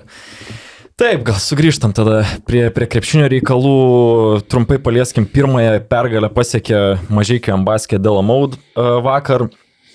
Bet tuo pačiu ir šiek tiek karstelėjusi Nata tą pergalę pasiekta Danielis Dolinsas, skaudi labai traumai ir ypač žinant aplinkybę, kad komandos draugas taip užkrito. Neužkrito, Staniulis, aš jau pakarto, kažkaip atsitrenkė su koja savo koją. Jis buvo ore, čia buvo koja ar ne, ir taip nusileidinėdamas. Ten tiesiog ne tai, kad specialiai ten kaip nors kažkaip...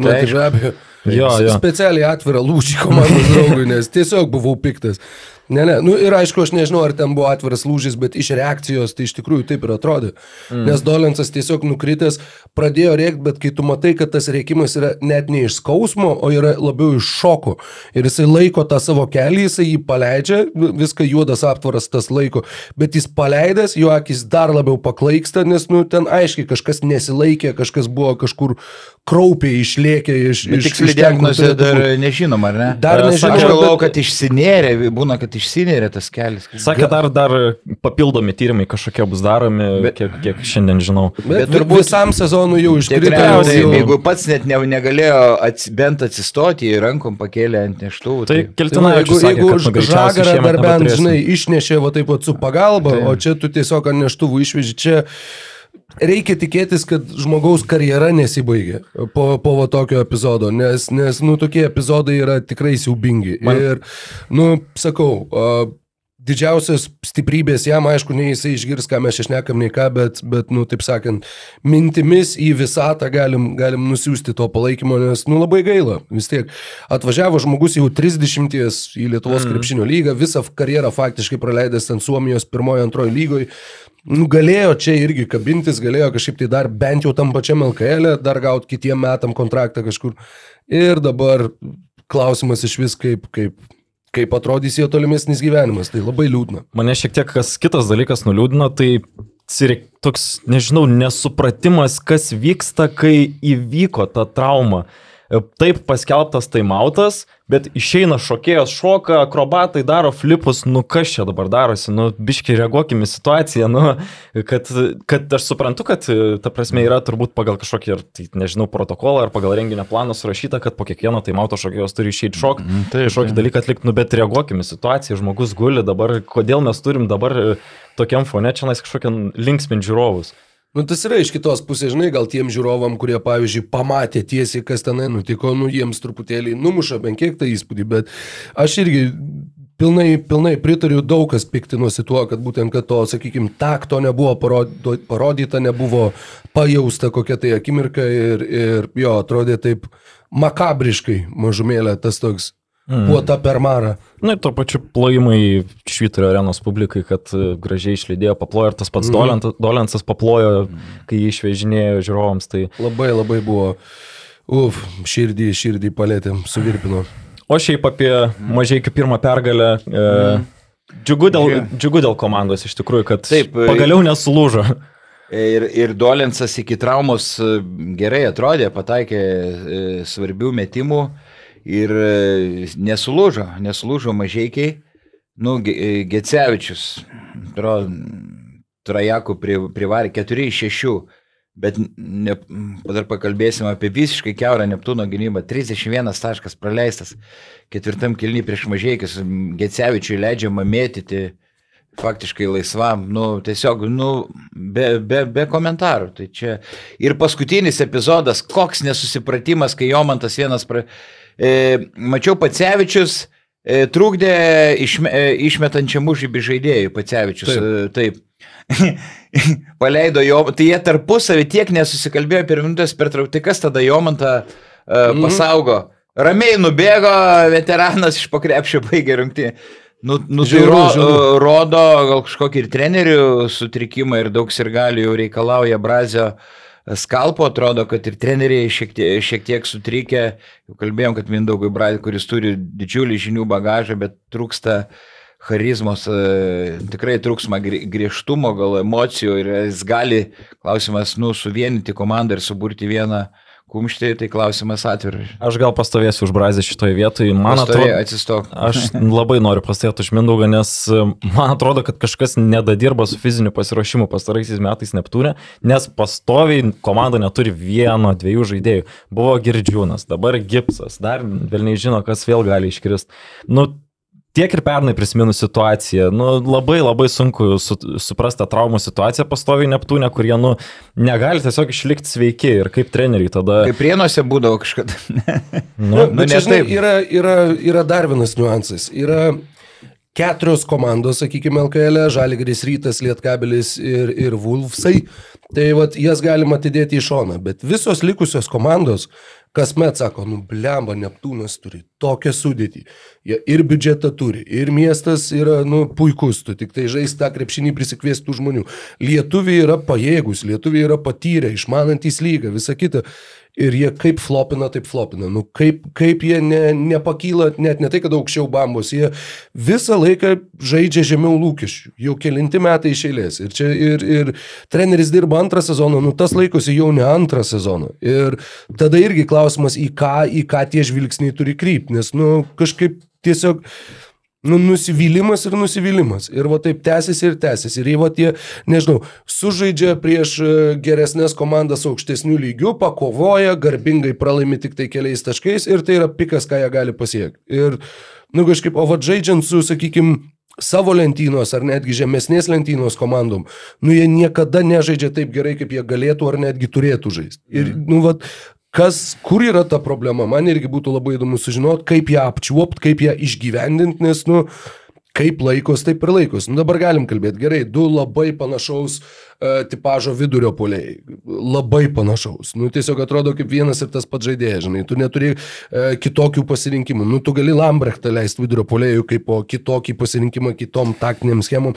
Bet, aš nežinau, ar tai yra komplektacijoje, ar tai yra kame, ar tai yra komandos rūbiniai, ar tai yra su treneriu štabu, ar tai yra, nežinau, su arena ir sirgaliais. Velnės žino, kas yra, bet yra blogai. Yra tikrai blogai. Ir skauda širdį, pats sakau, toj tribūnoje tik tai dar senesnės salės prareikiau balsą paauglystėj, tai, yra ta, sakykime, vieta širdį šitai komandai ir, kur, taip atsimuša į sieną ir atsimuša į sieną. Bet dar sezono pradžia, aš dar nedaryčiau kategoriškų išvadų, bet kalbant apie rungtynes su Mažeikiais, atrodo, kad Mažeikiai turėjo daugiau noro, tu pažiūrėk, ir taip vienodo tipažo vidurio puolėjai, bet ir Pacevičius gali labai dėl kamuolių gerai kovoti, ir Rutherfordas, o jie lentą pralaimi 29-42. Kai Mažeikiai turi Staniulį, Dolensas nėra geras kovotojas dėl kamuolių ir turi Jomantą, kuris nėra žaidžia centru, nėra aukštas, nepašoka nuo žemės ir jie tokiu skirtumu laimi lentą. Tai galbūt ir treneris kartais neįpučia energijos kovingumo. Tai čia ar trenerio, ar kapitono užduotis, ar kieno, kažko, tai sakau, tuomet galbūt yra rūbiniai, kažkas, kad, jie visi išeina su kažkokiu, atrodo, tokiu atsainiu požiūriu. Lyg, žinai, išeinam žaisti krepšinį, nes reikia žaisti krepšinį. Gynyboje, toks jausmas, kad mesim daugiau už varžovą ir laimėsim, bet gynyboje pastangų, tai wow, jeigu Gecevičius, jau veteranas, jokio prasiveržimo, tu tik neleisk, keiskis ginama, neleisk mest. Ir reikia žinot, kad jis iš 8-9 metrų gali mest. Dabar žiau tą vieną kaip kažkada pasakė Donaldas Kairys, Gecevičiui turi būti krepšys nematyti, kai jis turi kamuolį. Tai vienas toks epizodas. Kiltinavičius labai gerai. Iš pradžių leido Gecevičiui žaisti kaip žaidėjai pick and rollais, nes labai gerai perdavė. Bet ten suklydo, nepavyko ir pastatė į kampe. Ir tada vienas lemiamų metimų ir nuo jo per daug atsitraukė. Šitas Sargiūnas, nors puolime gerai, per gili pagalbą ir bam iš krašto tritaškį beveik faktiškai lemiamą. Tai ir Kiltinavičius šį kartą, manau, gerai suvadovavo. Sveikinimai jam labai didelį, nes po paskutinio pralaimėjimo Karaliaus Mindaugo taurėje, kai jie prieš Gargždus pralaimėjo paskutiniu metimu, tiesiog matės ir toj spaudos konferencijų matės, tiesiog kokia našta, koks krūvis psichologinis, kaip sunku, kaip išgyvena jisai dėl tų pralaimėjimų, buvo tiesiog žmogiškai irgi empatiškai, taip labai gaila ir norėjosi, kad pagaliau jie tą pergalę pasiektų ir pagaliau jie ją pasiekė. Ir man patinka, kad jis natūraliai džiaugiasi, kaip po rungtynių, iš karto plati šypsena, neslopina savo emocijų, man tokie natūralus, nuoširdus džiaugsmai. Bet kokie skirtingi yra tie džiaugsmai, ar ne, kur mes matom tą Žalgirį Rytą, kur tas pergalės, laimėjo. Gargždai iškovoja pirmą pergalę, liktais būtų jie laimėję medalį. Laistymai rūbinai. Taip, basket irgi pirmą pergalę, ten asistentas pakelia Kiltinavičių, visi džiaugsmai ir panašiai. Tai gražu stebėti, ant kiek skirtingo svorio yra kiekviena pergalė visoms LKL komandoms. Ir dar vienas dalykas, nesupratau, įleido Pažėrą, žaidė 19 minučių, prieš tai būna kelios rungtynės, iš vis nepakyla nuo suolo, jis geras žaidėjas, tai gal pagaliau su Hafmanas jie liko ant suolo, tokių visokių eksperimentų keistų su sudėtim jisai daro, žinai. Bet ir pripažįsta visada savo klaidas. Kai matai prieš Neptūną, po pratęsimą Collinsą neišleido, klaida mano, jis viską atvirai sako. Gerai, baigiam su rungtynėm. Man atrodo, kad po 6 turų jau vis tiek kristalizuojasi kažkokia LKL statistika, kažkokį galima vesti jau vidurkius, žiūrėti, kaip kas yra tie statistiniai lyderiai, ar ne? Aš dar, jeigu galiu vieną žodį apie Šiaulius, nes viena staigmenų, kad veik dugne komanda. Tai, sakau, Deivisas gali labai greitai išvykti, ten iš vis prasti popieriai, Mazuras ir Šiaulių atstovai kalbėjo, kai kurie žiūrovai 2 kėlinius laiko zoninę gynybą, praleidžia 55 taškus, jokių korekcijų. Okay. Tai ir Volkeris ne to lygio paimtas iš vis, kol kas atrodo neįtėm. Tai gerai, kad tik 2 metų kontraktas su juo. Tai gerai, kad ne 5. 2+1. 2+1, atsiprašau, gerai, dar su apsidraudimu. Yes. Taip, ir Slanina, kai sporto direktorius nuo aukščiausio lygio puikiai supranta krepšinį, bet kai kur nepataikė, tai galbūt sezono metu reikia pastiprinti tą komandą, kitaip nepateks į 8. Aš turėjau pokalbį su Mazuru prieš 2 savaitės, 1,5, tai iš tikrųjų turėjau visai kitokį įspūdį apie jį, negu tu dabar čia kalbinės. Ne, tai sakau, tos rungtynės, kai kurios rungtynės ir geras vadovavimas, praeitą kartą tikrai prastas. Nes kaip ir sakiau, ir tokie atsiliepimai gan buvo labai teigiami apie jį, sako, kad tikrai labai besidomintis krepšinio asmuo ir kai bendrauji su juo, tikrai tas jaučiasi. Aš netgi, kai dariau tekstą, pasižiūrėkit, Basket News LT, pliusams tekstas yra mano interviu su Mazuru, tai toks šiek tiek jausmas yra, kad bendrautum su mini Jasikevičium, nes jisai pastovi mini discipliną, tą komandiškumą, kiekvieną detalę, jam labai gilinasi ir paprašiau jo išskirti trenerius, kuriuos jisai mėgsta, kuriuos stebi. Tai irgi paminėjo tą patį Šarą, Barcoką, Mesiną, Paskualį, tuos elitinius trenerius ir kurie yra taktikai visų pirma, ne tie, kurie yra Erginas Atamanas, o taktikai. Tai va. Tai jis drausmingai ir gyvena, žinau, nei lašo alkoholio nevartoja, mėsos nevartoja, iš vis ten veganas ar kas, tai žodžiu, visom prasmėm. Tai va. Tai tobulas žmogus. Gerai, grįžtu prie savo užsiminto dalyko apie LKL statistiką, tai paruošiau jums vyrai kviziuką. Pasižiūrėsim, yra 5 faktai, kuriuos pabandžiau suformuluoti perėjęs per statistiką ir bus įdomu pasižiūrėti, kaip jūs galvojat. Nežinau, norit taškus skaičiuoti ar ne, kuris šiandien iš jūsų nugalės.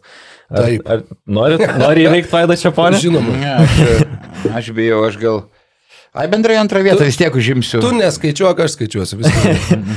Gerai, tai pirmas dalykas. Kol kas LKL šiame sezone yra 11 komandų, kurios išmetė bent 100 baudos metimų. Ir yra viena, kuri neišmetė 100 baudų. Viena, kuri dar neišmetė 100 baudų ir atsilieka labai stipriai nuo 11 vietos. Gal per 30 baudų, taip sakyčiau. Bet tai atsakymas galbūt kažkiek netikėtas, ne? Na, aš nežinau, ar netikėtas. Šiauliai? Ne Šiauliai. Rokai. Kauno Žalgiris. Ne. Kauno Žalgiris yra 11. O, aš bent jau buvau šalia. Neptūnas? Ne. Bijau, kad čia visas išvardysiu, pasakysim už 12 komandas. Kėdainių Nevėžis Optibet. Ne. Dabar man eilė spėt. Aš manau, kad... Kas ir kodėl meta tiek mažai baudų? Utena. Ne, ir ne Utena. Pagalvokit dar. Nežinau, mes jau pusę išvardinom. Aš jums neduodu nei vienam taško. Gerai, nežinau. Mažeikių M-Basket yra išmetę tik tai 76 baudas per šį sezoną ir jie praeitą mačą išmetė 21. Tai jie prieš tai per 5 rungtynes buvo išmetę tik 55 baudos metimus. Okay. Tai... Ir keista dėl to, kad ir Kolinsas ir Paliukėnas, jie veržėsi ištisai aštriai. Tai Staniulis, kiek atrodo baudų metimų išmestų, bet... Tikrai. Jo. Keista. Taip. Prasčiausias LKL baudų metikas. Šeškus Edvinas. Ne. Ne, bet jeigu ten pataikė 0 iš 3, tai tokio Procentas. Ne, ta prasme, jisai išmetęs tikrai pakankamai normalų kiekį baudų. Hadžibegovičius dabar pasikėlė prieš Rytą, bet... Hadžibegovičius. Ne, nes jis, žinok, prieš Rytą pataikė 2 iš 2, man atrodo. Tai pasikėlė spėjimas. Palauk, tai sakykim, Hadžibegovičius, kad... Teisingai, Rokui keliauja taškas, nes tu spėjai prieš tai. Alinas Hadžibegovičius. Bet tavo spėjimas labai geras buvo. Pasakė atsakymą. Tai LKL pataikė 6 iš 22 baudų. Tai va dabar jau pasikėlė taiklumą. Taip, buvo 4 iš 20, o sudėjus Eurocupą, tai būtų... Aš sudėjus Eurocupą, tai Eurocupą jis pataikė 2 iš 10. Tai iš viso. Iš viso 8 iš 32 baudų oficialiuose rungtynėse šį sezoną, kas reiškia, kad jisai per 9 šio sezono oficialias rungtynės pataikė tik kas 4 baudą. Tai... Aš jį pavadinau transliacijai šuolininkų į aukštį. Gal sakys kitą žodį. Kai pradėjai nuo šų, tai tada jau galvojom, kaip tu dar dėl šito vėliau negavai. Jau šų išvedinai. Aš įžeidinėjau visus krepšininkus, nes nemėgstu apkūnių žmonių. Ir Hadžibegovičius iš vis, jo metimas, sunku pavadinti, jis labai netechniškas metimas, kai iš arti metą, tiesiog stumėta kamuolį delnų, ne pirštų, tiesiog labai ribotų sugebėjimų, bet aišku, gali ten blokuoti ir po 10 metimų. Kažkas kažką minėjo apie kažkokią piršto traumą, bet turbūt ne apie jį, ne? Aš čia kažką maišau. Turbūt negirdėjau. Nemačiau, kad jis žaidė. Kreišmontą žaidė prieš Vilkus ir gana rizikavo, jam buvo įskylęs ten nykštys ar ką. Tai taip. Gali būti, kad kažką sumaišiau. Ir yra dar keli žaidėjai, kurie kol kas LKL metą žemiau 50%. Tai Šeškus? Kristupas Žemaitis, ne, Šeškus nėra. Gal per mažai baudų išmetęs. Čia nais turbūt dėjo tos, kurie išmetė patitinkamą baudų kiekį. Tai Kristupas Žemaitis 40%, 6 iš 15. Nu, labai keista. Briuvinas Gelovai, kurio nebėra Kėdainių komandai, 46%, 6 iš 13. Ir Džiugas Slavinskas 47%, 8 iš 17. Palauk, aš tau pasakysiu, kadangi reikia reabilituoti ir Vaidą. 4 iš 10 yra pataikęs Edvinas Šeškus, tai irgi nesiekia 50%. Tai vadinasi, jo, 0,3 taško. 0,3 taško. Ne, blogiau vis tiek Hadžibegovičius. Psichologiškai nepalūščiau su Baranka, su Maronka, jeigu su Maronkai tiesa labai nugaros yra problemų, nepasakiau ir dėl to jisai vengia imtis iniciatyvos. Nukrypimas prisiminiau. Gerai, visame LKL, ir turėkite omeny, kad kalbam tik apie LKL stats, tai yra 2 aukštaūgiai, kurie turi virš 25 minučių vidurkį, bet nėra atlikę nė vieno rezultatyvaus perdavimo. Nė vieno ar vidurkio, ar apskritai? Nė vieno apskritai. Staniulis? Staniulis yra atlikęs. Atlikęs. Nė vieno. Nė vieno rezultatyvaus perdavimo. Hjūzas iš... Palauk, taigi po vieną spėliojam, Vaidai, neįsibėgė. Po vieną, tai teisybė. 25 minučių vidurkį. Taip.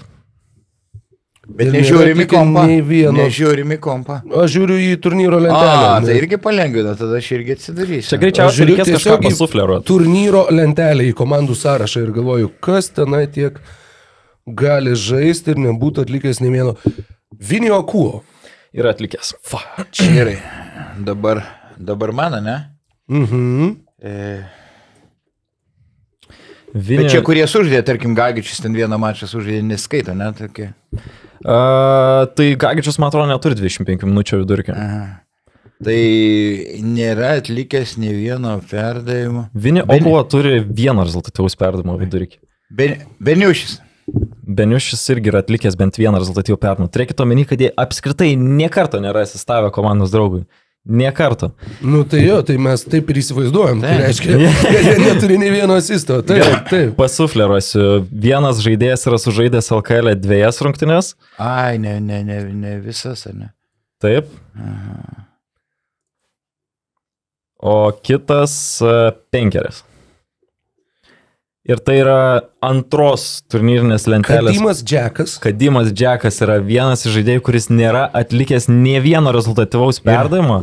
Ir dar pridėsiu, kad jisai yra vienas naudingiausių LKL žaidėjų su 19,4 balų vidurkiu. Nu, jis turėjo tas vienas žvėriškas, Kadimo Abdul Džakaro.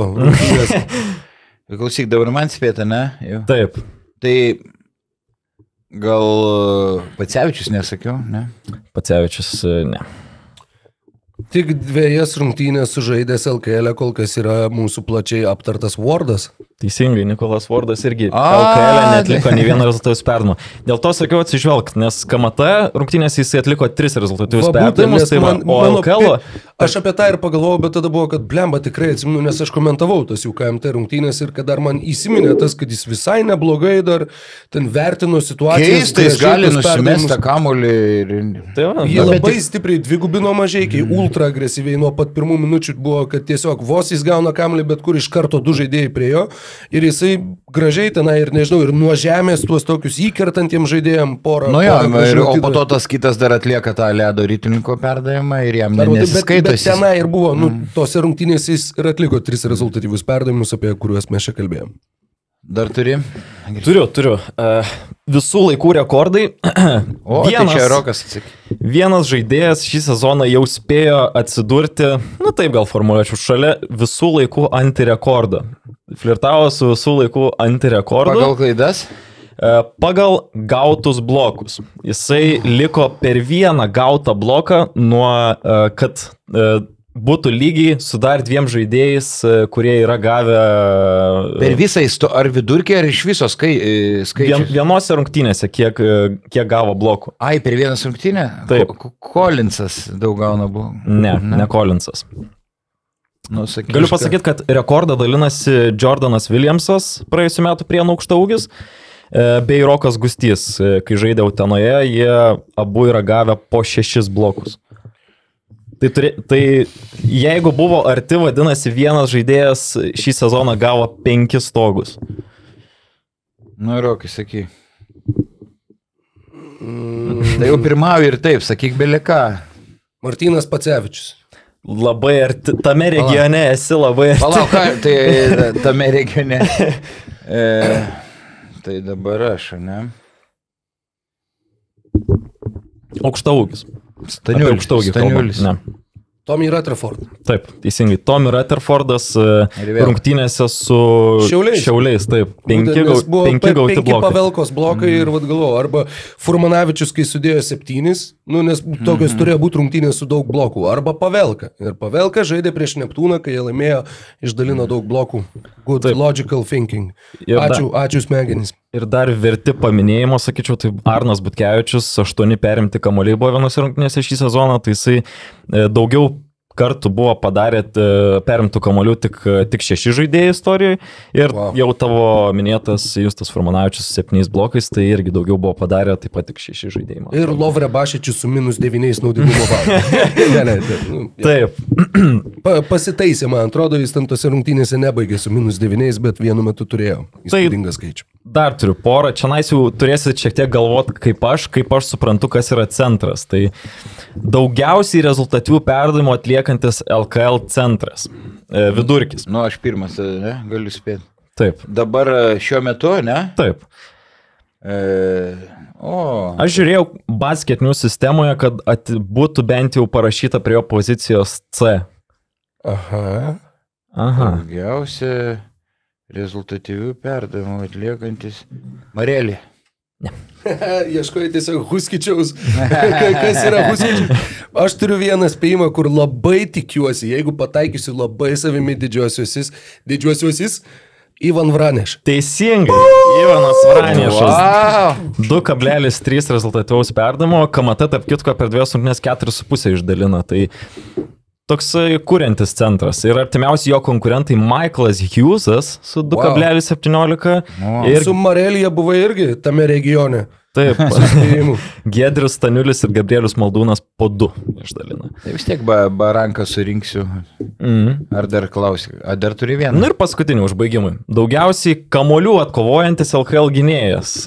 Man atrodo, kad šiandien akivaizdus atsakymas, tai duokim gal Vaidai pasireikšti pirmam. Akivaizdus. Vaidai. LKL gynėjas daugiausiai kamuolių atkovojantis.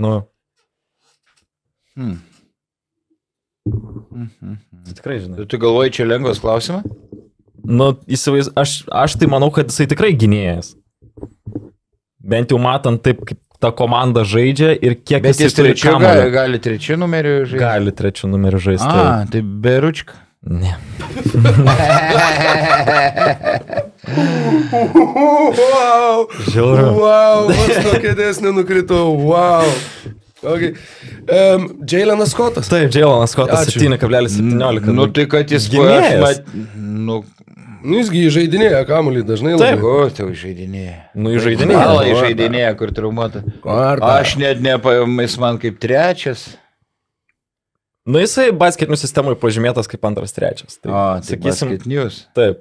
Mano galvos sistemui tai net nebūčiau pagalvojęs. Arturas Žagaras yra atkovojęs daugiau kamuolių negu Arnas Beručka. Arnas Beručka. Gali reabilituotis, pasakyti, kas vejasi. Ta prasme, kas yra arčiausiai iš kitų gynėjų. Čia jau tikrai yra gynėjas 100%. Dar galiu pasufleruoti. Bet Jailenas Scottas, 2-3, jo, galim sakyti. Gerai, tai tada jau kur, tikrai 100% gynėjas, kitas, kurį aš išrinkau iš statistikos, kuris atkovoja po 4,17 kamuolių. 4,17. Palapažiūrėsiu turnyro lentelę. Ir galvoju, kad jisai yra savo komandos, reikėtų patikrinti, bet tikriausiai naudingiausias žaidėjas. Tai iš senas žmogus, aš jau mąstymas lėtesnis daug, nežinai. Dabar ta komanda yra tarp 4 geriausių turnyriniai lentelį. Tarp 4 geriausių. Šiuo metu, iš gynėjų. Ivy Šutė. Teisingai. Nors vieną atsakiau. Šarnuolis Vaidai. Ačiū man. Taip, ir... Nereikės per kitą kvizą po stalus ir stalo Iš futbolo gėdos. taisyklėm. Ir Margeris Normantas dar po 4 kamuolius. Mano būtų buvęs variantas, jeigu būčiau spėjęs. Taip, tai va. Nu ir ką, baigiam su stecais. Galvoju, kad Rokas šiandien triuškinančią pergalę pasiekė prieš LKL Mohikaną Vaidą Čeponį. Vieną surinkau. Bet Vaidai galėsi reabilituoti su savo istorijom, kadangi finišuojam savo kiemą su savo istorijom iš spaudos konferencijų. Aš pagalvojau kažkaip, kad esam dalyvavę įvairiausiose spaudos konferencijose, ypač jum, kadangi tenka, nes, kaip suprantu, paprašo paklausinėti trenerių, ypač... Nepaprašo, o liepia. Liepia, mes privalome. Žinau, Rokui labiausiai jam patinka spaudos konferencijos. Žiauriai, dar labai patinka prieš rungtynės kalbint visą laiką, kur gali tiesiog pasirašyti pats tuos atsakymus. Žinai, kur, bus labai tvirtas varžovas, reikės koncentracijos visas 40 minučių, svarbu bus kova dėl atšokusių kamuolių, neduoti jam antrų šansų, neleist bėgti priekį, kuo labiau sumažinti jų lengvų taškų skaičių ir turėtumėm šį vakarą tuomet kovo dėl pergalės. Somehow we must win the game. Kas tai? Somehow we must win the game. Somehow, yeah. Tough opponent. Tough opponent for sure. Limit second chance. Ir aš galiu užduoti toną šitoms istorijoms. Aš pasakysiu, aš šitoje spaudos konferencijai nebuvau, bet kvatojausi iki negalėjimo žiūrėdamas įrašą.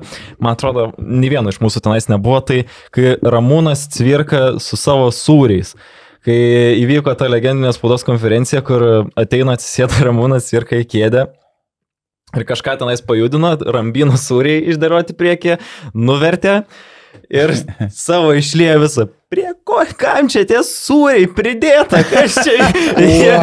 Ten pamenu. Girdisi Fonetiškevičius, ten jau klikauja iš juoko viską ten. Tai labai būčiau norėjęs būti toje vietoje, gyvai išvyst, bet užteko prisijuokti ir pamačius įrašą, kaip tenais viskas buvo. Cvirka šiaip toks vienas nuobodžiausių buvo personažų. Čia buvo jo... Taip, bet kartais pratrūkdavo, bet tikrai nieko įdomaus dažniausiai nepasakydavo, kažką tyliai po nosim paburbėdavo, kai pasvaly, nes žinodavo turbūt, kad paskui ten klubo vadovas tarkuosi po eiliniam pralaimėjimą, tai žinai, tas nuotaikos nebūdavo. Čianakos, koks be geras žmogus, puikus treneris irgi gana pilkos spaudos konferencijos. Nepralikstami yra Šeškus, Kurtinaitis buvo, kurie kalba taip atvirai, lik nebūtų jungtų kamerų, lik sėdėtume prie kažkokio nealkoholinio alaus. Iš dabartinių trenerių tikrai smagiai Kiltinavičius pakalba. Atvirai viską irgi iškloja. Taip, kas dar... Aš apie Šeškų galiu papildyti. Atsimenu praeito pusfinalio metu, kai Jonava pralaimėjo Rytui Jeep arenui, tai Virginijus Šeškus pravedė pagrindinę konferenciją į kamerą, tada atsistojo iš kėdės ir tarp durį padarė dar vieną konferenciją. Bičkauskis, tuščias, visiškai, ten, žinai, dar kartą pakartojo, kas tenais. Negalim žaisti su tais minusiniais žaidėjais. Lavoninas. 10 minučių jisai vis dar žurnalistam pasakojo, kas čia nesužaidė ir ko nesulaukė iš kieno indėlio. Labai gerai. Tiesa, dar Žydrūnas Urbanas buvo. Tikrai labai spalvinga asmenybė. Ir toks, kaip jo ten vardas pavardė, Šarūnas Jasikevičius, kuris apie mane sakė, tam ponui, jeigu reiktų susirūpinti. O tu esi uždavęs klausimų, šiaip daug esi Šarų uždavęs klausimų. Esu, bet žiūrėk, kokį bairį skėliau. Tam ponui, sujungto žodžius, kuris sakė, mes, taip sakant, jau buvome toje stotelėje, Vaidai. Taip, sena istorija. Tai pasakyk, kur dar nebuvom, kurioje stotelėje. O tu šiaip esi turėjęs su Jasikevičium šiaip kažkokį apsikeitimą žodžiais už kamerų pasibaigus spaudos konferencijai? Yra buvo kažkokių situacijų? Labai labiau draugiškai Alytuj. Šipsojasi, fotkinomės dar ir kažkur Prienuose vieną kartą vypė ir kad tokių apsižodžiavimų iš vis nėra buvę. Aš dar iš spaudos konferencijų, man iš tikrųjų labai įsimintinas buvo 2021-2022 metų sezonas, kai Žalgiris nepateko į finalą ir Rytas laimėjo LKL, tai tuo metu iš tikrųjų, kai vyko pusfinaliai, labai daug teko keliauti po Lietuvą, atsimenu, netgi buvo savaitė, kai startavau Vilniui, po to kitą dieną važiavau į Kauną, dar kitą dieną važiavau į Panevėžį, dar kitą dieną važiavau į Šiaulius. Tai taip tokį ratą apvažiavau aplink Lietuvą ir sudalyvau labai daug spaudos konferencijų. Tai labai smagu prisiminti yra visas Antano Sireikos spaudos konferencijas, nes jisai labai moka filosofiškai prieiti prie įvairių klausimų ir kartais labai patinka jo tokios, nežinau, tikrai paklausi kažkokį jo klausimą ir jisai atsako, nesivaržydamas tenais. Tuo metu vyko, tarkim, Eurolygos finalo ketvirtas, jo paklausė, kaip manot, kas laimės Eurolygą. Manau, Anadolu Efes, nes pernai laimėjo. Atvirai. O kitas favoritas Realas. Tai va. Ir jis kalba visada nestandartiniam frazėm, nesikartoja, tai tikrai buvo labai malonu. Ir atvirumas ir tuo pačiu ta oratorystės dovana yra labai smagus trenerių bruožai spaudos konferencijoms, be jokios abejonės labai pritariu dėl visų išvardintų trenerių, kur tikrai nenuobodu yra lauktas konferencijos. Su Nenadu Čanaku buvo viena istorija, neatsimenu prieš ką jie pralaimėjo, gal prieš Uteną, bet prieš kažką po pralaimėjimo, galiausiai jau praėjus gal valandai, Benediktas Petkus sakė, jūs gal važiuokit, aš pakalbėsiu ten, atsiųsk man kokius klausimus, nes tiesiog nebuvo Čanako gal valandą. Tai ten mėta į krepšį toje arenoje, tuščioje dar kažką įsiklaukė, nes ten tarkuoja žaidėjus rūbiniai žaidėjai. Tai va čia buvo ilgiausias laukimas iki kol ateis treneris ir taip ir net nepavyko sulaukti. Viena spaudos konferencija, kuri man labai įsiminė, va dabar visą šitą laiką kuičiau, kokios tai buvo rungtynės ir apskritai, kas tai buvo per žmogus. 2020 metų gruodžio 28 Kėdainių Nevėžis namuose PEM 881 gauna nuo Pasvalio Pieno žvaigždžių ir juos treniravo tose rungtynėse amerikietis Davidas Geilas.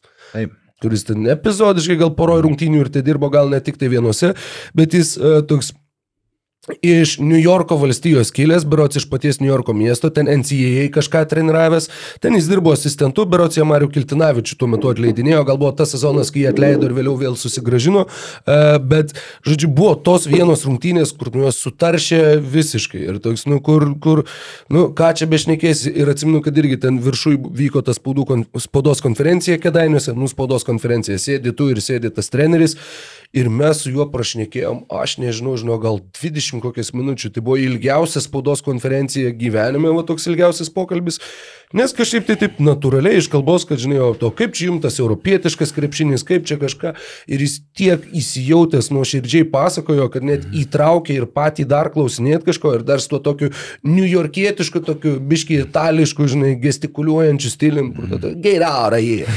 Tai, buvo labai įsiminė ir įstrigo tas, kur buvo toks unikalus visiškai kadras per visus šitos metus LKL, nes tas treneris, sakau, gali būti, kad net daugiau ne vienose rungtynėse nedirbo, tai buvo jo vienintelė spaudos konferencija ir tai buvo dialogas, kokio daugiau neatsimenu gyvenime.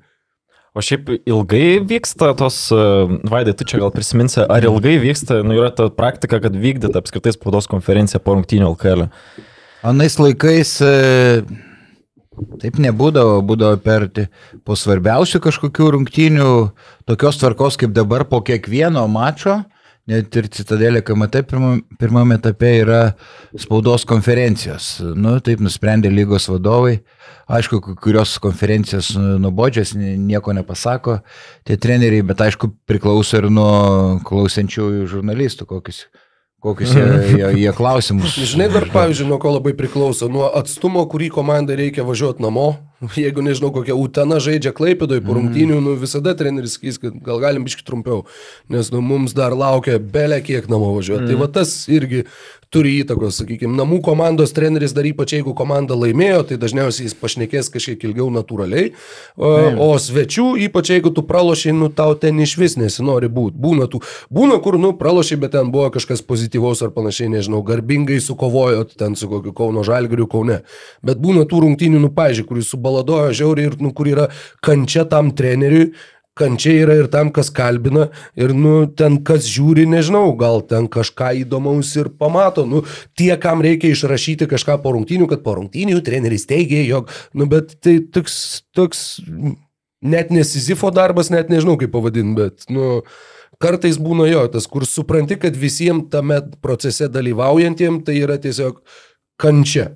Tiek operatoriui, tiek, nežinau, tiek tau, tiek treneriui, tiek visiems. Nes treneris ir po rungtynių duoda trumpą nugalėtojų trenerį, po to kartoja. Šitas man irgi yra, taip žiūriu, kai tu turi po rungtynių pakalbinti nugalėtojų trenerį ir tada eiti už 10 minučių vėl pakalbinti nugalėtojų trenerį. Apie ką? Tai, toks, kur... Tai žinai, kur, treneri, jūsų mintys apie rungtynes, jis vėl papasakoja tą patį ir tada sakai, tai ko dar nepasakėt per šitus... tipo, pritempi kokį nors klausimą, kad ten, va šitas gerai sužaidė, arba ten, o kaip čia pavyko. Bet... Labai kai kurie treneriai irgi nemėgsta tų konferencijų ir nori kuo greičiau baigti. Tai Čianakas tikrai buvo vienas iš jų. Taip, Čianakas tas kai ateidavo ir pirmas dalykas jiems atsisėdus dažniausiai būdavo toks... į mikrofoną tas toks šnopuojantis atodusis, toks reikia čia būti. Somehow. Aš tik norėčiau, kad jūs pasidalintumėte, ar esat uždavę kokį nors, kur uždavinėjat klausimą ir jaučiat, kad jau nusivažiavau su šito klausimu, jau prastai yra, nes aš turiu vieną. Aš po to, žinai, vis tiek, galvoj formuluoji kažkaip tą klausimą, galvoj kaip dėliot, atsižvelgti situaciją, kokio dabar yra žaidėjas ar ne, sudėti visas aplinkybės ir tada pateikti į žaidėjų. Bet tuo metu turbūt nesupratau, kokio emocijų yra Margiris Normantas, pralaimėjęs 5-asias LKL finalo rungtynes. Ir čia šiais metais? Čia praeisio finalo spaudos konferencija, pralaimėtos rungtynės Kaune. Ateina Margiris Normantas ir aš jam užduodu klausimą. Sveikas Margiri, deklaruoja, kad esi Vilnietis, labai myli Vilnių, myli Rytą. Ar tai reiškia, kad niekada nežaisi Žalgirį? Ir toks uždaviau tokį klausimą, žinai, ir pats jau suprantu, kad kas čia ką tik buvo. Jo. Esate turėję kažkokių panašių atvejų? Man buvo, atsimenu, patį pirmą kartą aš apskritai komentavau LKL rungtynės Panevėžy. Ten dar galvojom pašnekėti apie tai kažkada plačiau, apie tuos pirmus komentavimus, bet buvo, kad rungtynės baigėsi, čia laukiu, kada mes čia važiuosim, žinai, sėdžiu ir galvoju, kad lyg tai visai čia neblogai praėjo, čia, žinai, ta arena, tas trekas, čia kokia egzotika. Ir tada kažkas ateina prie manęs ir sako, tu eik, kur mane eiti? Sako, eik, treneris laukia tau, trenerius kalbin. Ką daryti, žinai, ten stovi Paulius Juodis, toks, žinai, jau toks susierzinęs, kad jam čia reikia laukti, o man nieks nieko nepasakė, nei žodžio. Ir tu eik dabar čia kalbint, kur tau maksimalus stresas įsimuša, toks baltas ekranas prieš akis ir tu, ko man čia jo klaus, ką žinau, neįsivaizduoju. Tai aš net neįsivaizduoju, ko aš ten jo klausiau apskritai, bet ten buvo, atsimenu, kad Petrilevičius išsibaudavo ir kad kažko ten klausė ir kuris sakė, žinau, kad čia mūsų svarbus žaidėjas, mums aišku, kad atsiliepė, kad jis išsibaudavo. Kažkada, kur stovi, galvoju, Jėzu, ką aš čia darau, kodėl aš čia esu, kodėl man nieks nieko nepasakė. Tai va šitas turbūt yra labiausiai toks įsiminęs kaip tas, kur ką man čia daryti. Aš prisiminiau vieną, senokai buvo, ar tai su Šeškum, ar su Kurtinaičiu susiję. Nežinau, jeigu pajokausiu, numėsiu medinį bairį, tai vis tiek nesupyksi. Ir atėjo kažkokią konferenciją ir sakau, prisistatykit, vardas, pavardė, kažkas tokio. Šitą labai man taip knieti, kada nors irgi pasakyti, kur kai nugalėtų jų treneriai tiesiai po rungtynių, žinai. Prisistatykit. Taigi sveiki, kuo vardu? Iš kur atvyko? Tai va, su kokiu geresnės nuotaikos treneriu, su kokiu Šeškum, pavyzdžiui, tai manau, kad jis labai linksmai priimtų šitą, bet gali ir taip pataikyti, žudantį žvilgsnį. Tai ten buvo ar Šeškus, ar Kurtinaitis iš tų, kur žinau, kad ne. Aš kartais kaip Jeigu Čianago paklaustum, po pralaimėjimo 30 taškų skirti. Hello, good evening, what is your name, where are you from, and what are you doing here? Tai kai Sabonio kažkada Ukrainoje prieš daug metų žurnalistė paklausė, tai kokią sporto šaką užsiiminė, tai kai jis sakė ir povandeniniam. Šuoliai su rogėm. Kažkas tokio. Figūrinio slidinėjimo. Jo. Aš tik kartais stebiuosi, Vaidai, ant kiek tu esi, atsipalaidavęs tose spaudos konferencijose kartais, nes pavyzdžiui, atsimenu puikiai vieną spaudos konferenciją, kai jūs sėdit su Karoliu Tiškevičium ir sėdi Dainius Adomaitis ir jūs apie kažkurį žaidėją tiesiog kalbat ir sako, Tiškevičius, ar jums neatrodo, kad jisai nepasiruošęs fiziškai? Ir tu paėmė mikrofoną, man atrodo, psichologiškai. Ir Adomaitis, tai jūs apsispręskit, vienas psichologiškai, vienas fiziškai ir sėdite su tokiais klausimais. Ir prieš Dainių Adomaitį, kuris tikrai nėra ten labai gerai nusiteikęs kartais spaudos konferencijos. Dainių pažįstu dar, nežinau, 30 metų nuo Panevėžio internato laikų. Tai mes su Tiškevičium neblaivus, aš tai visada neblaivus ir komentuoju, ir tai nesąmonių priešneku, žinai. Čia visi žino, žinai, tą faktą. Tai va, Ai, dėl gyvuliai, aš jums pasakysiu dėl Beručko. Juokėtės, kad prastai dėl kamuolių. 21-22 metų sezone, kaip atakuojantis gynėjas 4,3 atkovoto kamulio ir vienas geriausių rezultatų Pasvalio klube. Tai va, jums įvairiau štangą. Juoktis bus iš senjoro. Tai va, šiandien ta, kad... Jis gali gerai saukštas ir gali gerai kovoti. Tai kaip tu išdėliojai tą argumentą, vienas geriausių rezultatų Pasvalio klube, tai punchline, kurio nereikėjo sakyti. Bet jūs aukštas, gerai šoka ir gali gerai kovoti. Taip, viskas gerai, mes apie šio sezono kontekstą kalbėjome. Nes aš manęs pasišaipėt, galvoju, naktį neužmygsiu, galvoju, reikia kontrargumentų. Tai va, šiandien ta, kad Vaidas Čeponis neblaivus, o mes gyvuliai, baigiam savo kiemą ir atsisveikinam kiekvieną savaitę. Ačiū. Viso! Ačiū, kad žiūrėjai šį podcastą. Paspausk like, taip bus pamatys dar daugiau žmonių, arba prenumeruok kanalą ir gausi informaciją iš karto. Nuo dar daugiau turinio BN+.